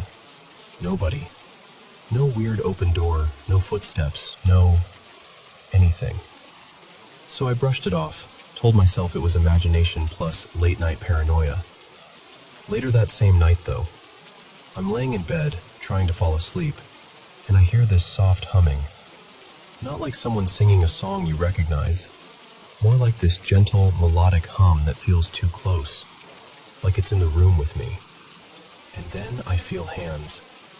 2 hands, gripping my leg and my thigh, firm, like someone really meant it. And right after that, it's like a heavy weight just pours over my whole body, pinning me down. The humming keeps going, totally calm, like whoever, or whatever, was doing it wasn't stressed at all. Meanwhile, I'm internally freaking out, trying to force myself to move, trying to wake up. And when I finally snap out of it, I'm drenched in sweat, heart racing, like I'd just survived something. Then 2 nights later, Jules gets all quiet, kind of pale, and goes, "Do you hear that? Coming from the kitchen?" And I'm listening, and I'm like, no, I don't hear anything. But I still got up and checked because I'm not trying to be that person who ignores it and then regrets it later. Nothing. Again, empty kitchen.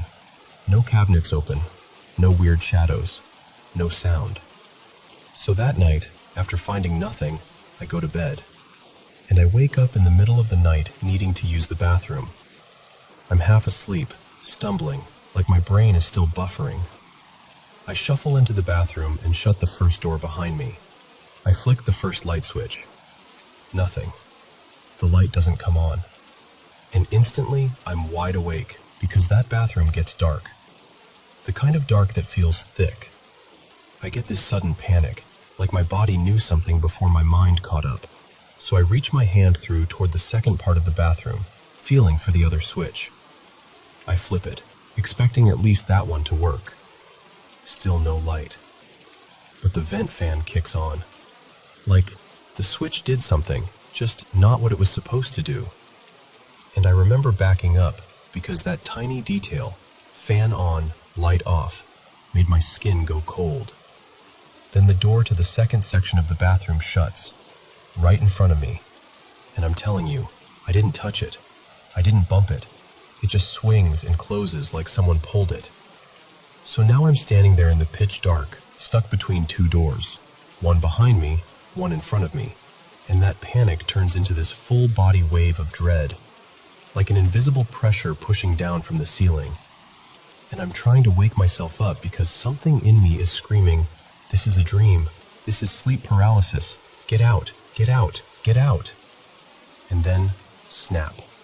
I'm back in bed, eyes open, except I can't move. And that's the part that always makes your stomach drop, right? You're awake, but your body refuses to listen. But what scared me even more than not being able to move, what was shocking, was the pair of eyes staring at me from the other side of that blanket. Like something was right there at the side of my bed, leaning over, either tall and bent down, or short enough that it could just hover there and look straight at me. Big brown eyes, just watching, unblinking. And I could make out hair, this messy, weird haircut. The top looked curly, but the sides were sticking out in spiky little tufts, like it had tried to style it and gave up halfway. Honestly, it reminded me of that chaotic, cartoonish, mushroom hair but feral vibe. Unkempt. Wrong. And I'm trapped. I can't move. I can't speak. I'm just staring back at it while it stares at me like it's studying me. And then, when I finally break out of the paralysis, when I can finally move again, it's still there. Like it didn't fade. It didn't vanish the second I regained control. It was still watching me. I swear I launched myself out of bed. I threw the blanket, basically threw my whole body off the mattress, and I sat there trying to breathe like a normal person again. I couldn't sleep for a long time after that. The intensity of it, the realness of it. My body was convinced something had been in the room with me.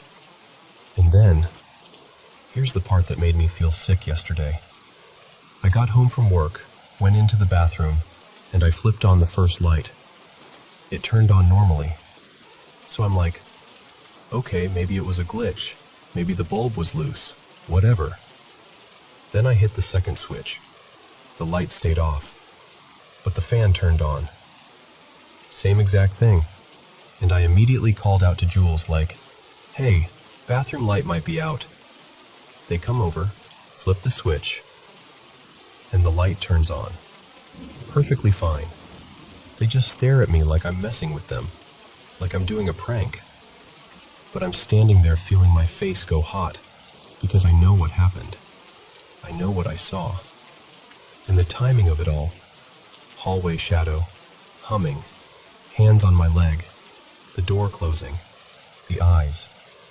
That's not just a string of cute little coincidences. It feels personal. Like it's not just in the apartment, it's with me. And I hate that I can't even fully describe what it looked like. The only clear things I got were that bizarre haircut and those huge brown eyes. Last night I actually prayed. Like for real. I asked God to protect me and get whatever this is away from me. I even said, half out of fear, half out of anger, like, "Please, get rid of it. Kick it out. Don't let it stay." But here's the messed up part. The apartment feels heavier now. Like the air is thicker. Like the vibe is bruised. And I can't tell if I'm just freaked out and noticing everything more, or if I actually made it mad. I don't know. All I know is I don't like how it feels. Like something noticed me noticing it. Like something is waiting for me to fall asleep again.